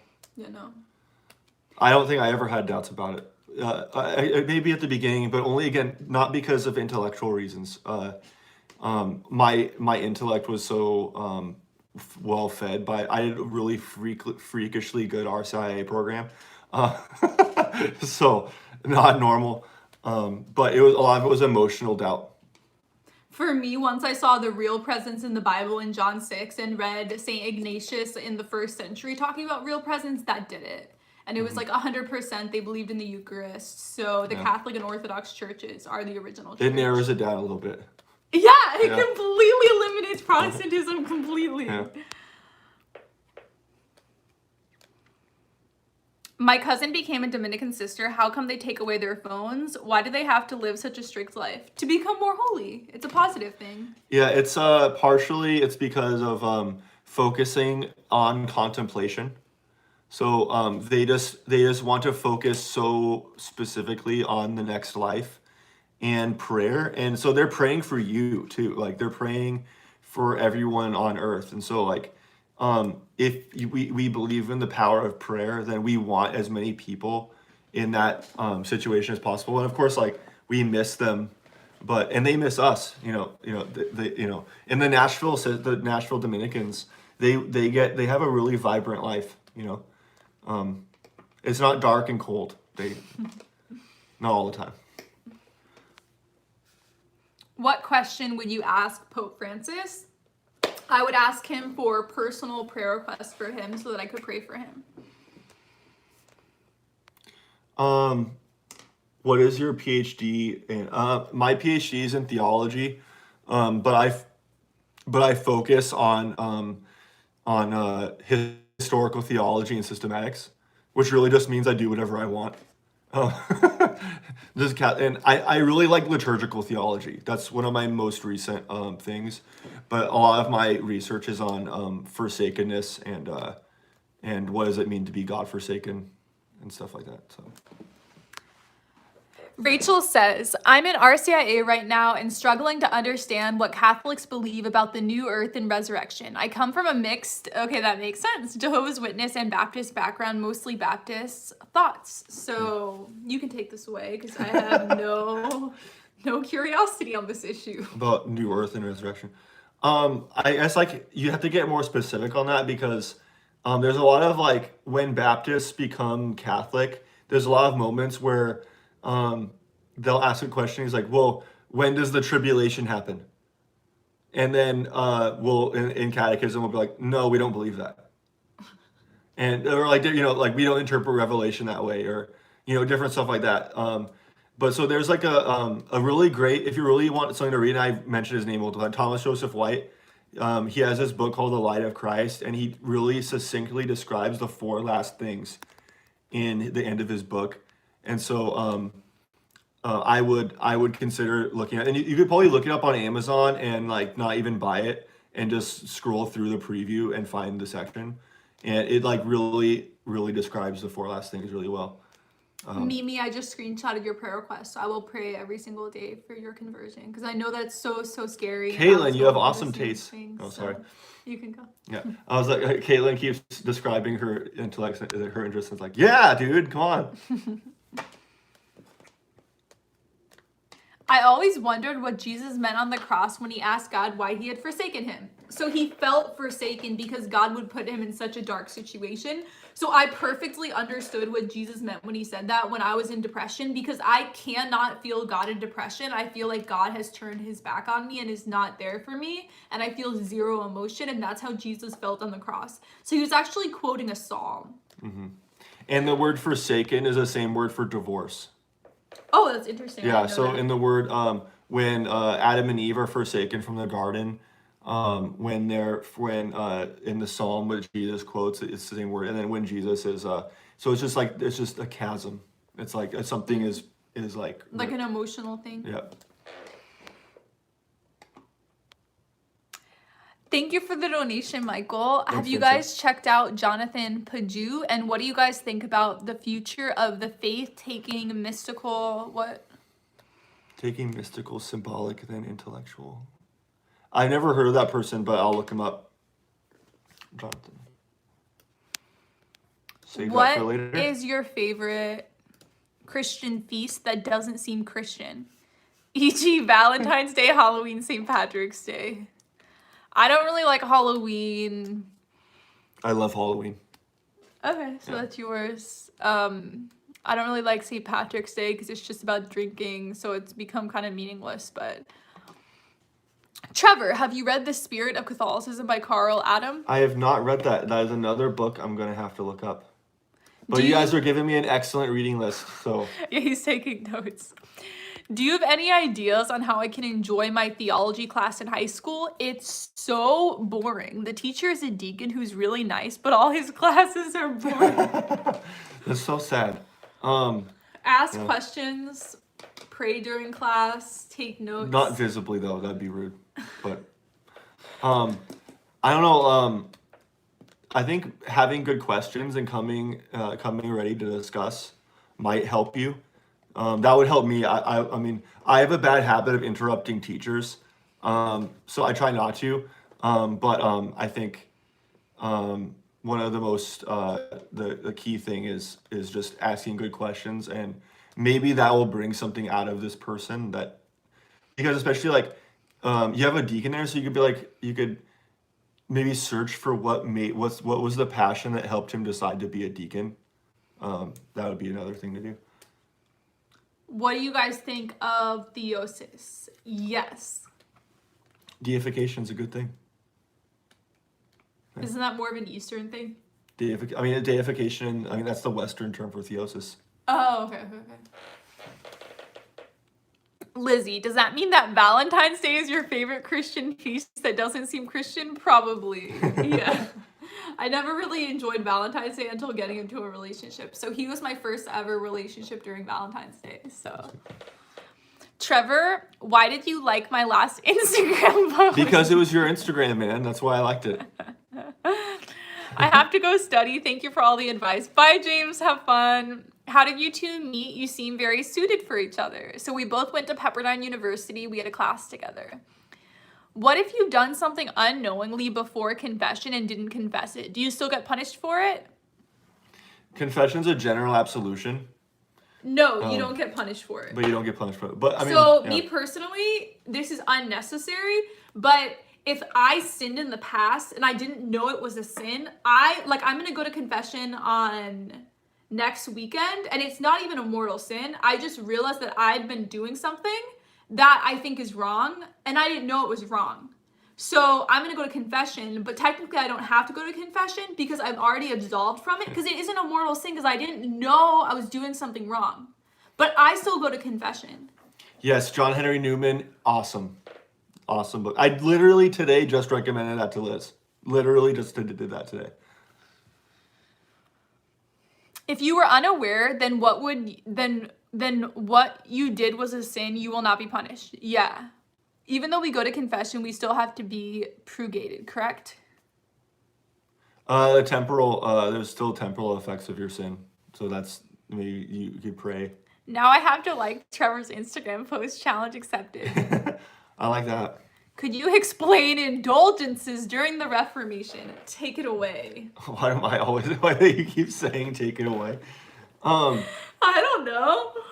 What about, okay, so the Protestant You said view, take it away and I was about to talk. I'm going to explain the Protestant view. The Protestant view is that it was really, really, really corrupt, and you could pay money to get people out of purgatory into hell.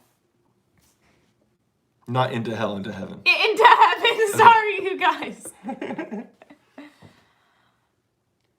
I think there's a lot of truth to how corrupt some of the Vatican finances got before the Reformation, and a bunch of other in the finances in European Catholicism and in the church in general.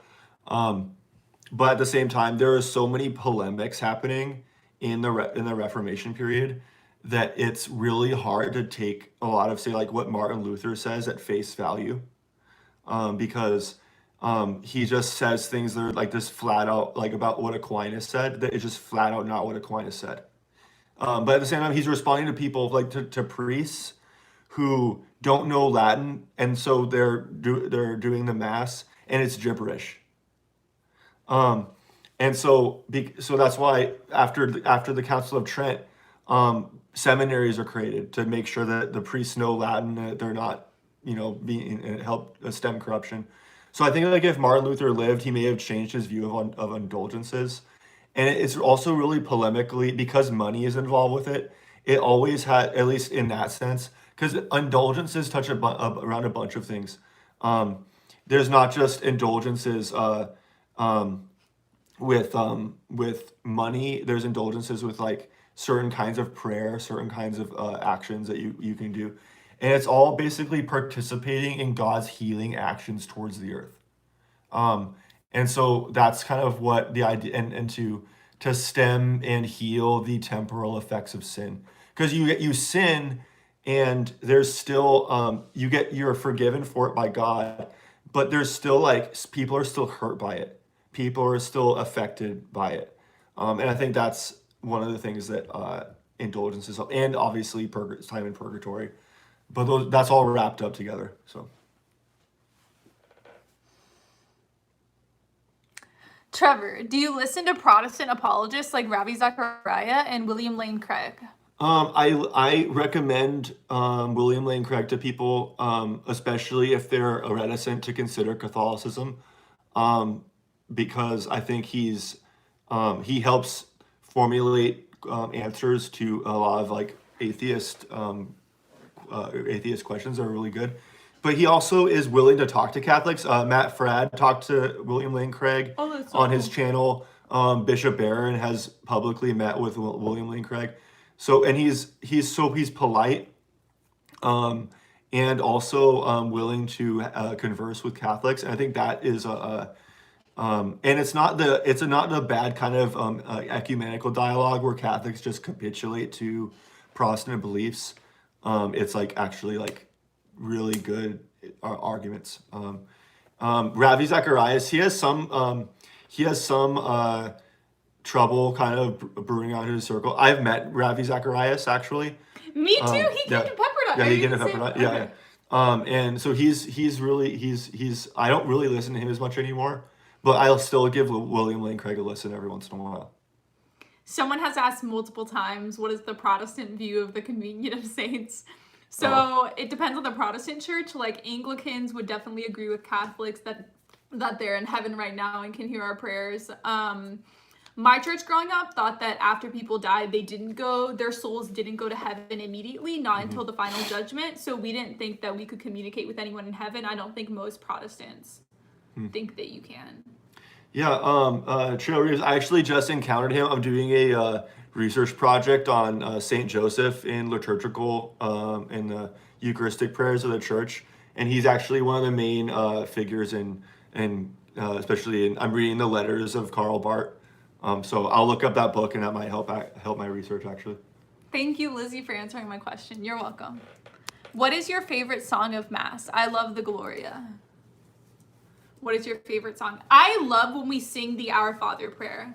Our Father, who art in heaven, hallowed be thy name. That song is like my absolute favorite. Sometimes at his old church in Nashville, at his cathedral, they would sing it.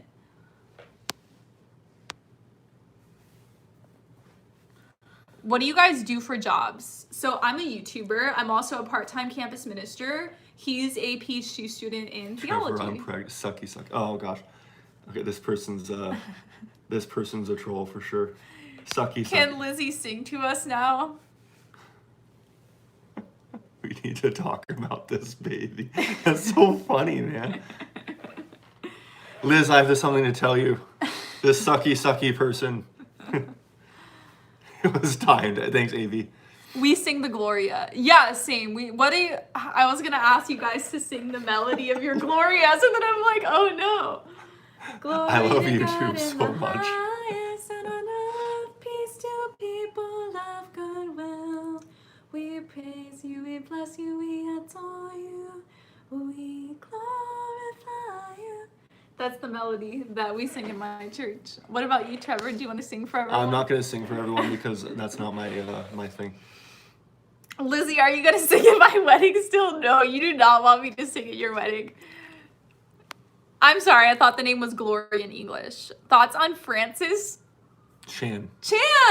I made a video on his conversion to Catholicism. I think it's coming. I think he could become Catholic in the future. So definitely YouTube search Lizzie's Answers Francis Chan, because I made my video talking about, he gave a sermon basically about the real presence of the Eucharist. And he talked about the communion of saints, of people in heaven worshiping with us on earth, like people in heaven, other Christians, angels. So I was like, wow, sounds super Catholic. Are you guys into Gregorian chants? Yes. In our Q&A video we uploaded for Valentine's Day, one of the questions was what's their favorite music, and I said Gregorian chants, and I got it right. He wrote that on the whiteboard. So that's so strange. We have the same hymn but with different melody. They're all set to different melodies.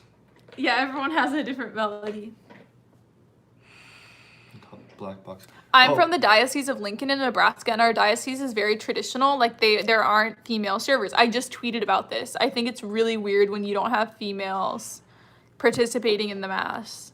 Like, I understand if you only have male altar servers, but someone was saying they don't want women like reading scripture or leading worship or like passing the like money thing. Like, someone was saying that on Twitter today, and I was like, why can't women be in front of the service? It's weird. So I think women should be altar servers as well,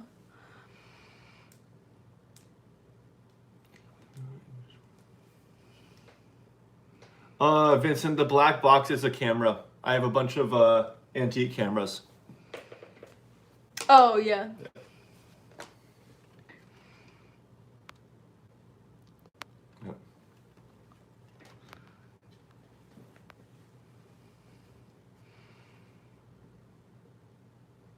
Have you heard his music, John Michael Talbot?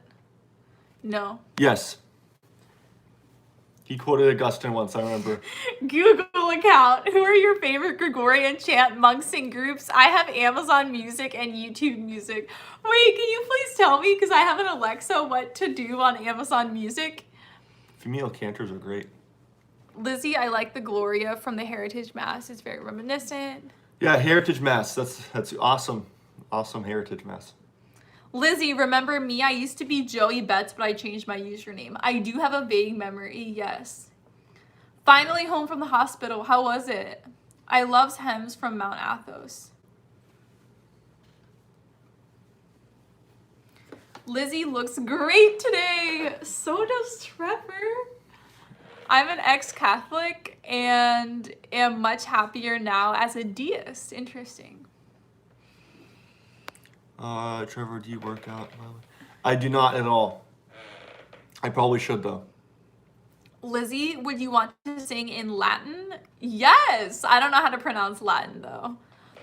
I miss you. I haven't been able to attend a stream in a minute, but I'm so happy to be back. Me too. Welcome back.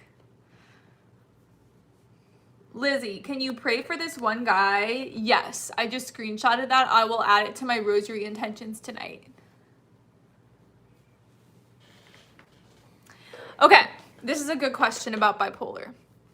I've been recently diagnosed with bipolar 1, having a hard time working out in a depressive episode. How do you make yourself do it? Sorry, this feels off topic. So I know it's annoying having to have a gym membership, but running on a treadmill is the only thing that helped me, and cardio is really, really important, like running or biking. Yeah, because like if I would try running outside when I was in depression, I would just stop running because I would lose motivation. But if you're on a treadmill, it forces you to keep running. So I recommend investing in a gym membership just because it's so important to be doing cardio when you're in depression. It's like the most important thing, like equal to maybe not equal to antidepressants, but like up there, you know what I mean? I'm doing physical therapy. Carla. Okay, wow. Watching this from the beginning, and I heard him say something about Nashville when he talked about Knights of Columbus. I live in the area. We could have all hung out. I visited Nashville all the time. Yeah, I lived in Nashville for 3 years. I went to Vanderbilt University.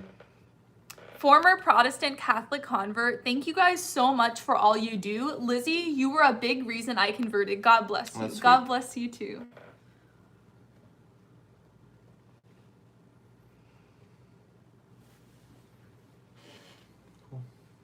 You actually have more likes than you do people watching. That's never happened before.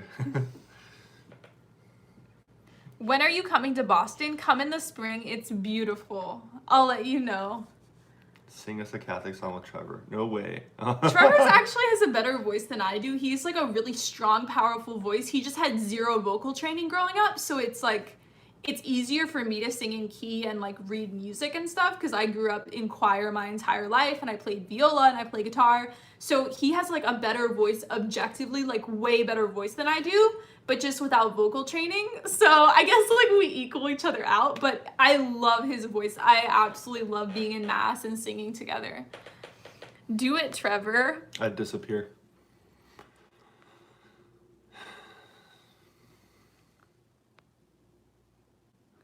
Lizzie! Trevor! Here's proof that not all non-Christians are damned. We have many examples of saintly pagans. It's true.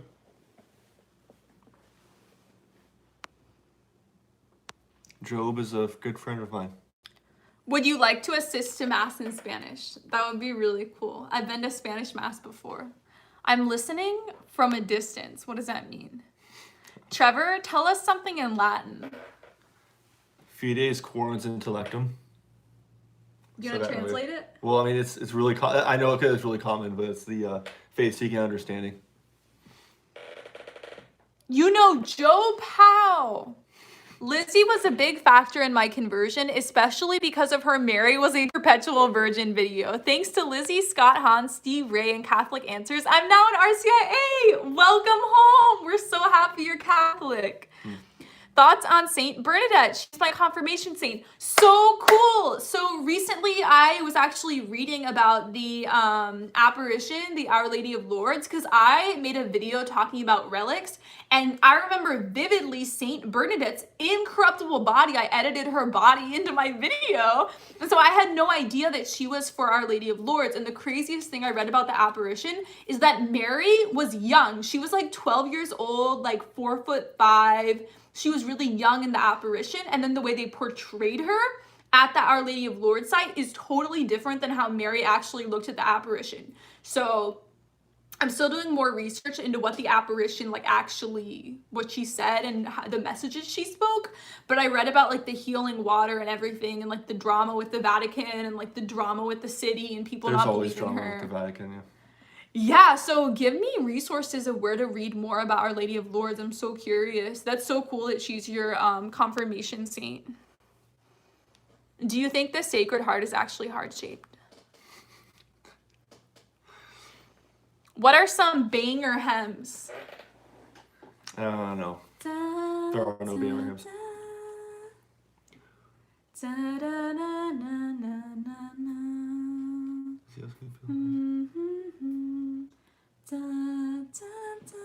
Does not mean the priest becomes Jesus, as you said. That's what I was told.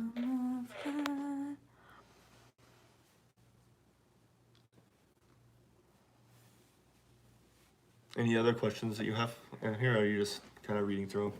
I'm reading through the questions. Someone said that I misspoke when I said in persona Christi means they become Jesus. Was I wrong in saying that?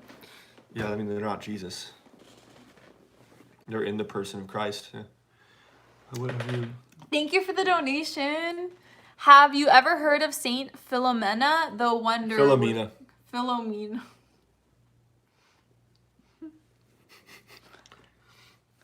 My mom converted into Catholicism when she visited Lourdes. That's so cool. That's cool. I was reading that it's the #1 pilgrimage site in the world. Bye. Need bath and work tomorrow. Good night. Have a good night. Thanks for hanging out with us. Great video reacting to God is great. Lizzie, this will help so many people who might otherwise become confused by someone's private interpretation. God bless. If you ever want to meet someday when you're in Philly, that'd be super cool. Totally respect your boundaries, though. DM me on Instagram. Trevor, what's that golden thing sitting on the windowsill? Raul, yes, in the beginning was the word. That is true. Okay, what is the black thing? This? Which thing? Which black? There's a bunch of black stuff. That is a reflection. That thing right there. I don't know. This? Oh, golden thing. Oh, the golden thing is thurible. It has incense. It's an incense. It's a incenser. Do Oriental Orthodox churches have valid orders? Yes, I believe that they do, right? Yeah. Yeah. Extra ecclesiam nullis. Yep. Nullis.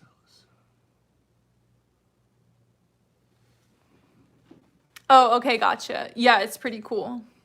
Thoughts on Joan of Arc? I don't really have thoughts. Aren't saint infallibility declared? How could they revoke a declared saint? Can you give an example? That's an intense stare, Lizzie. Yeah. Sometimes Liz does intense stares for virtually no reason that I've been able to discern, but... Even Nestorians have valid orders. Lizzie, what are your thoughts on Guatemala having gone majority Protestant? That's so sad. That's happening in other countries too. Yeah.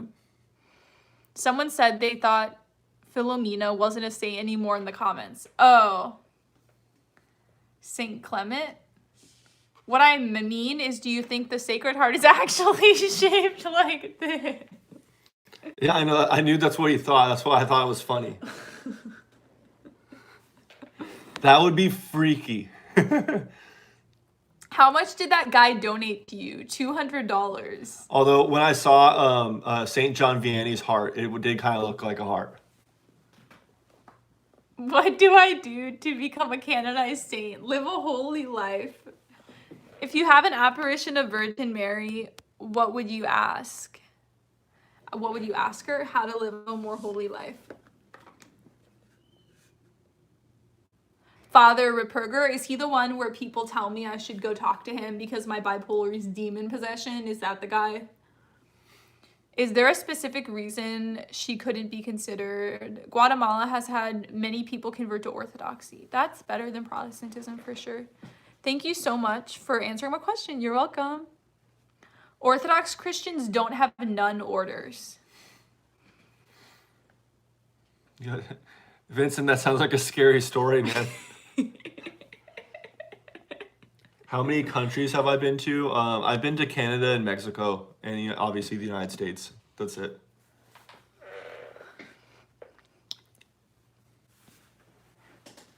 We have nuns. Have either of you been to Singapore? I have. One of my best friends, no, like several of my best friends from college are from Singapore, so I visited them there. Some Protestants have nun orders. Interesting. But I love Singapore. They have the best food in the world. I wasn't vegan at the time. I actually went vegan right after visiting Singapore, which was a good decision because their meat, everything was so good.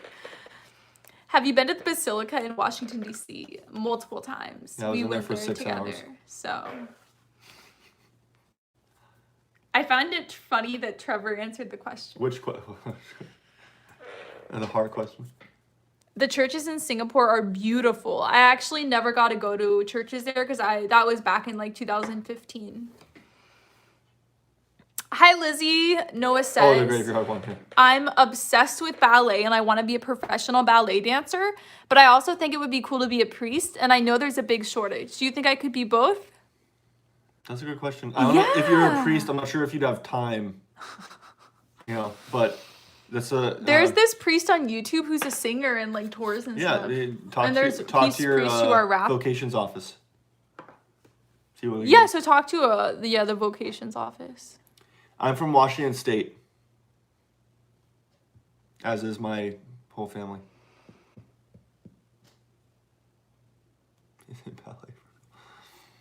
There's in the Angry Jesus Church. There's a lot of guys who do ballet. Yeah, Guy ballerinas are so intense. They look, because guys are stronger than women, sorry to offend people, and so male ballet dancers can like jump higher and do like more turns and twists, and then like they're the ones who like pick up the women, and so male ballerinas I think are more beautiful than female just because they are objectively, like they can do more dance moves. I have not been to New Jersey yet, although I have technically been there because I drove through there once. But I mean, that never mind. I just totally invalidated my own response. So yes, I've been to New Jersey. I used to love watching ice skating with Granny. I used to always watch ice skating in the Olympics. Yeah. Lizzie, did you know Bernie Sanders' wife is Catholic? No. Is she a practicing Catholic? Good question. So there are definitely Orthodox nuns. Yeah, there definitely are. Absolutely. Early evidence for the papacy. Feel free to ignore. Feel free to ignore. I don't know. It just depends on what you mean by evidence. Because if you mean evidence for the papacy, as in like papal tiaras, and which is the big, the tiered crown that popes used to have before the Second Vatican Council, then no, you're not gonna find a papal tiara buried underneath the sands of Egypt. But in like the 2nd century and stuff, there's evidence of them calling the Pope Father when they're writing to the Pope, which Pope means father, so I think that's significant. There's a book called Upon This Rock by Stephen Ray. Upon This Rock by Stephen Ray, and he has like every single quote about the Pope ever from the early church in the book. So Upon This Rock by Stephen Ray, I recommend. Protestant loyalist. You can say something along those lines, you just can't use that language to describe it that way. What did he say? It's so funny. I'll show it to you later. Okay. What do you think about the topic of antipopes? I'm reading a book on the popes right now, and there are so many antipopes. It makes sense because it's such a powerful and amazing position, so it makes sense that people would want to steal it and like be a fake pope but pretend to be the real pope. Can we pray to prophets of the Old Testament? Absolutely. They are saints and in heaven. I think the whole communion denial is very political. Like, I don't hear Giuliani, who's pro-abortion, but GOP get denied. Is he Catholic? Maybe. I don't know.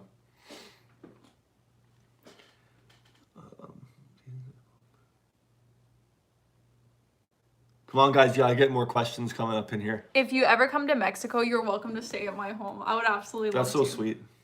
I'm going vegan for Lent. I love food, so I'm nervous but up for the challenge. I'm so excited. I'm making my vegan recipes right now and preparing videos and everything. So I'm so excited.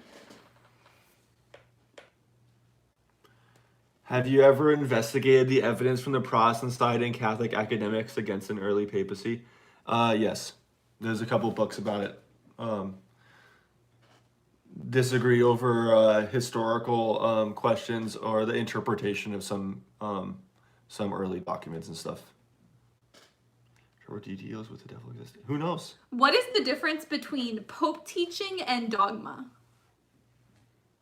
Not a lot. No, yeah, dogma. Well, dogma is divine revelation. Dogma is like papal infallibility statement. So a lot of things have to happen for it to be a papal infallibility statement a couple times a century. Well, and it's not just reducible to the papacy, to infallible statements either. It's divine revelation. Like the Bible is just a big chunk of dogma. Where do you Does Trevor think he's grown from having a girlfriend with bipolar? I'm not sure. No, I would hope so. I hope so. I think I've grown in the sense that I've had to engage in a lot more of training and self-awareness, and then also with like patience. Bye, Mimi. Yeah, like patience is really important, which I really struggle with. So I guess like it's really revealed my flaws as a person. But also like realize like what I value or like what like, and because there's things, certain behaviors that like mania or depression kind of makes more extreme or makes happen more frequently. And so I have to like ask myself, like, is this something that I can like look over? Am I making it like a mountain out of a molehill on this thing? So it just opens up a bunch of stuff like that. So hopefully I'm better. Hope I'm not worse.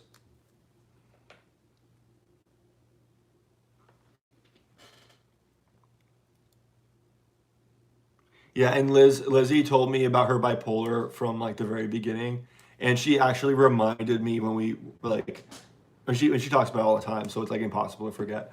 Like when we first started dating at the very beginning, like when we had our like relationship defining conversation, I explained how my bipolar plays out and stuff. So yeah, and yeah, so she just said, Trevor, by the way, this is something that might happen. Here's another thing that might happen. Here's another thing that might happen. Okay, thanks. I'm glad we're a boyfriend. You know, I'm glad we're together. You know, I'm glad you're my boyfriend. I'm like, you know, okay. Like super afraid. Trevor, would you move back to Nashville? I would. I absolutely would move back to Nashville. I would never go on Vanderbilt campus ever again. But I would definitely. I'd love Nashville. So. How to propose to a traditional Catholic girl? I don't know.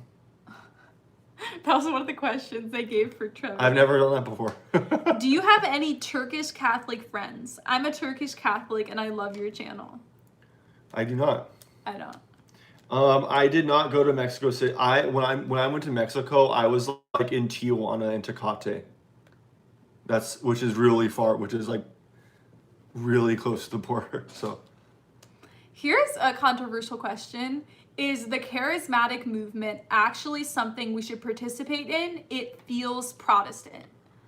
What feels Protestant? The charismatic movement within Catholicism. Oh. Maybe a little bit. I personally don't vibe with the charismatic movement, but I think it's amazing because we are talking about how so many people in Guatemala and Brazil are becoming Protestant. I think it's great if the charismatic movement, because a lot of people are converting into Pentecostal Christianity. It's growing so much. And so if people can just become a charismatic Catholic instead of Pentecostal, like amazing if that's keeping them in the church. Yeah, and the church takes in and assimilates things through history. So I think the danger of charismatic theology is its susceptibility to prosperity gospel. And also it's like really big emphasis on experience. But there's a lot of beautiful things about the charismatic movement that the church, I think, absolutely would be ignoring at its own peril if it didn't try to incorporate it. Why can't women be priests? I made an entire video on this, on why women are not priests and will never be priests. So just YouTube search Lizzie's Answers Women Priests and that will come up. Greetings from Mexico. What do you think about the Shout of Turin? I have no developed thoughts on that subject. Yeah, I don't know anything about it. I'd like to see it though.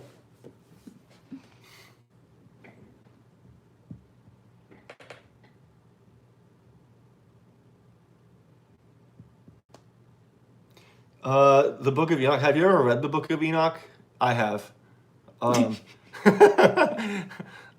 It's interesting, and it's like it actually kind of helps you understand the language of the Book of Daniel and Revelation, but it's really not that much more useful outside of that context. And in fact, a lot of it is like really problematic for Christian theology. There's specific historical reasons why the Ethiopian church likes and reveres the Book of Enoch. I like the Book of Enoch too. It's really interesting.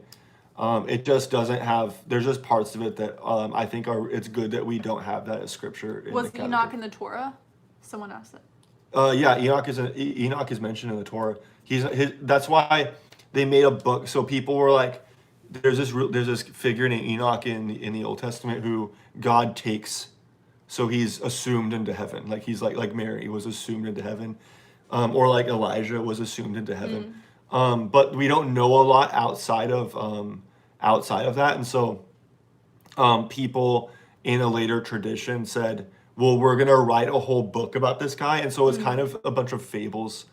Yeah, and it has a lot of truth in it. Absolutely. It's written by Jews, or Hellenistic Jews.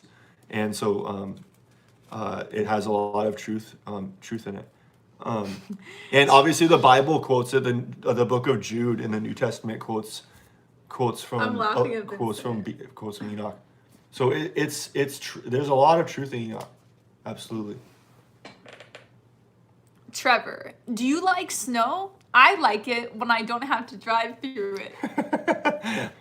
Yeah, I don't have a problem with snow. I love snow. What's your take on marijuana? So I think that we should veer away from marijuana for non-medical purposes just because we're not supposed to do drugs in Catholicism and it hasn't really been ruled 100% whether or not it's okay. So I would talk to your priest about it. But I personally don't do weed. I never have. I never have wanted to. It actually could trigger a manic episode. So yeah, stay away from that.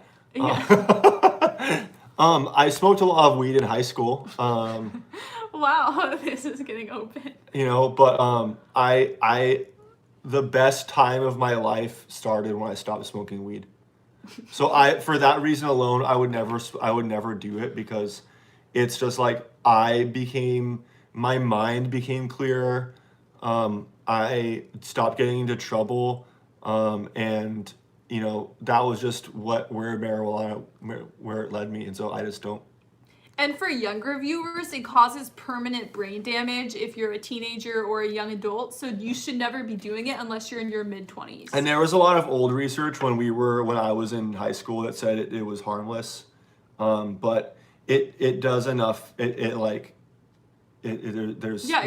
newer because it's the new marijuana. It has really, really high THC content. So anyway. I am 29.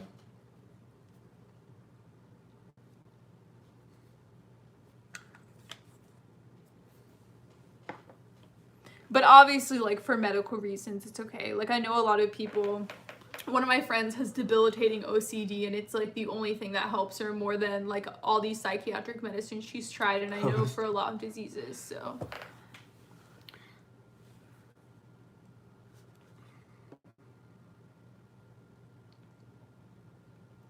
Can't do marijuana. It triggers my bipolar too and makes me angry. Yeah, you've actually tried it, and like I just have read about it and never wanted to try it. Lizzie, can you give us any advice on chastity? I would pray and pray and pray and pray. I know when we got into a relationship, even before I was praying, that we would have really strong physical boundaries, and God answered the prayers. Yep. So, I mean, even when you're like kissing them, be praying while you're kissing them to maintain physical boundaries. Like, it's a real thing. Like, so many of my friends who wanted to be celibate in their relationships ended up not. And so, do you want to put the white back on for the lighting? Sorry. Yeah, it was better lighting. Cool. So many of my friends who wanted to remain celibate ended up caving and they regret it. And so I think it's really important to not trust yourself too much and just to pray and pray and pray like constantly about it. And to keep yourself accountable with your other friends as well. Thoughts on, what was it? Thoughts on first and second Esdras? Yeah, I took a class on New Testament, Old Testament pseudepigrapha. And so a lot of those books are really interesting historically. Like the video, you guys. Especially for how when you compare them to Ezra and Nehemiah in the Old Testament, it's really interesting. I feel like me and Trevor would be friends if we went to school together, Vincent says. So thoughts on how to pray throughout the day. So what I really love about Catholicism is that we have a lot of memorized prayers that the church teaches us. So if you don't know how to pray, I have the Laudate app on my phone, Laudate, Laudate, and it has a lot of prayers on it. There's like a prayers feature with like hundreds of different prayers. So I love that. I love doing the rosary. I love just impromptu praying before the rosary. Something I started this year that I've done a lot is just set a timer for 5 minutes on my phone in the morning and at night and just impromptu pray to God for those 5 minutes. It's getting kind of late. Yeah, we've been here for 2 hours, so if you want to time out soon. Okay. Yeah. Guys, thumbs up the video, like the video. Let's get to 150 thumbs up. Did you guys learn apologetics? They teach it senior year at high school. I never took apologetics classes, did you? No, I never did. Never. Lizzie and Trevor, what are your thoughts on the Assyrian Church of the East? Do you think that those weird charismatic practices actually work? I don't know.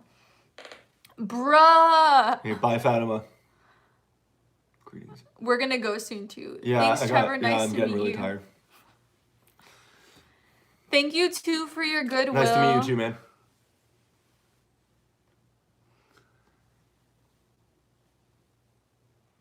What do you think about celibate till marriage when you have had your innocence taken away involuntary? So I think there's a lot of parts of purity culture that have become really toxic, and I think it's so important, instead of saying like saving yourself for marriage or like being a virgin, talking about being currently celibate in your relationship. Yeah. So taking the focus away from virginity, because I think that can become really toxic. So and it's about self-mastery too. So it's been taken away. It's a way to like recover your like, or like not really recover it, but like, because nothing was lost. Yeah, nothing was lost, but like to like just empower yourself. It was nice hanging out with you guys. You make a cute couple. Thank you, for sure. Hopefully, if Trevor feels good about how you guys treated him, we could do another live stream in the future. Jesus bless you both. God bless you too. I want that guy to come back who was all like cringy about his like hatred of Marian. So I want that guy to come back so he can argue. When will you guys get married? In the next few years, for sure. You guys, well, we'll definitely upload like the engagement video, like wedding planning, wedding video. It'll be a whole series, of course, like every other YouTuber.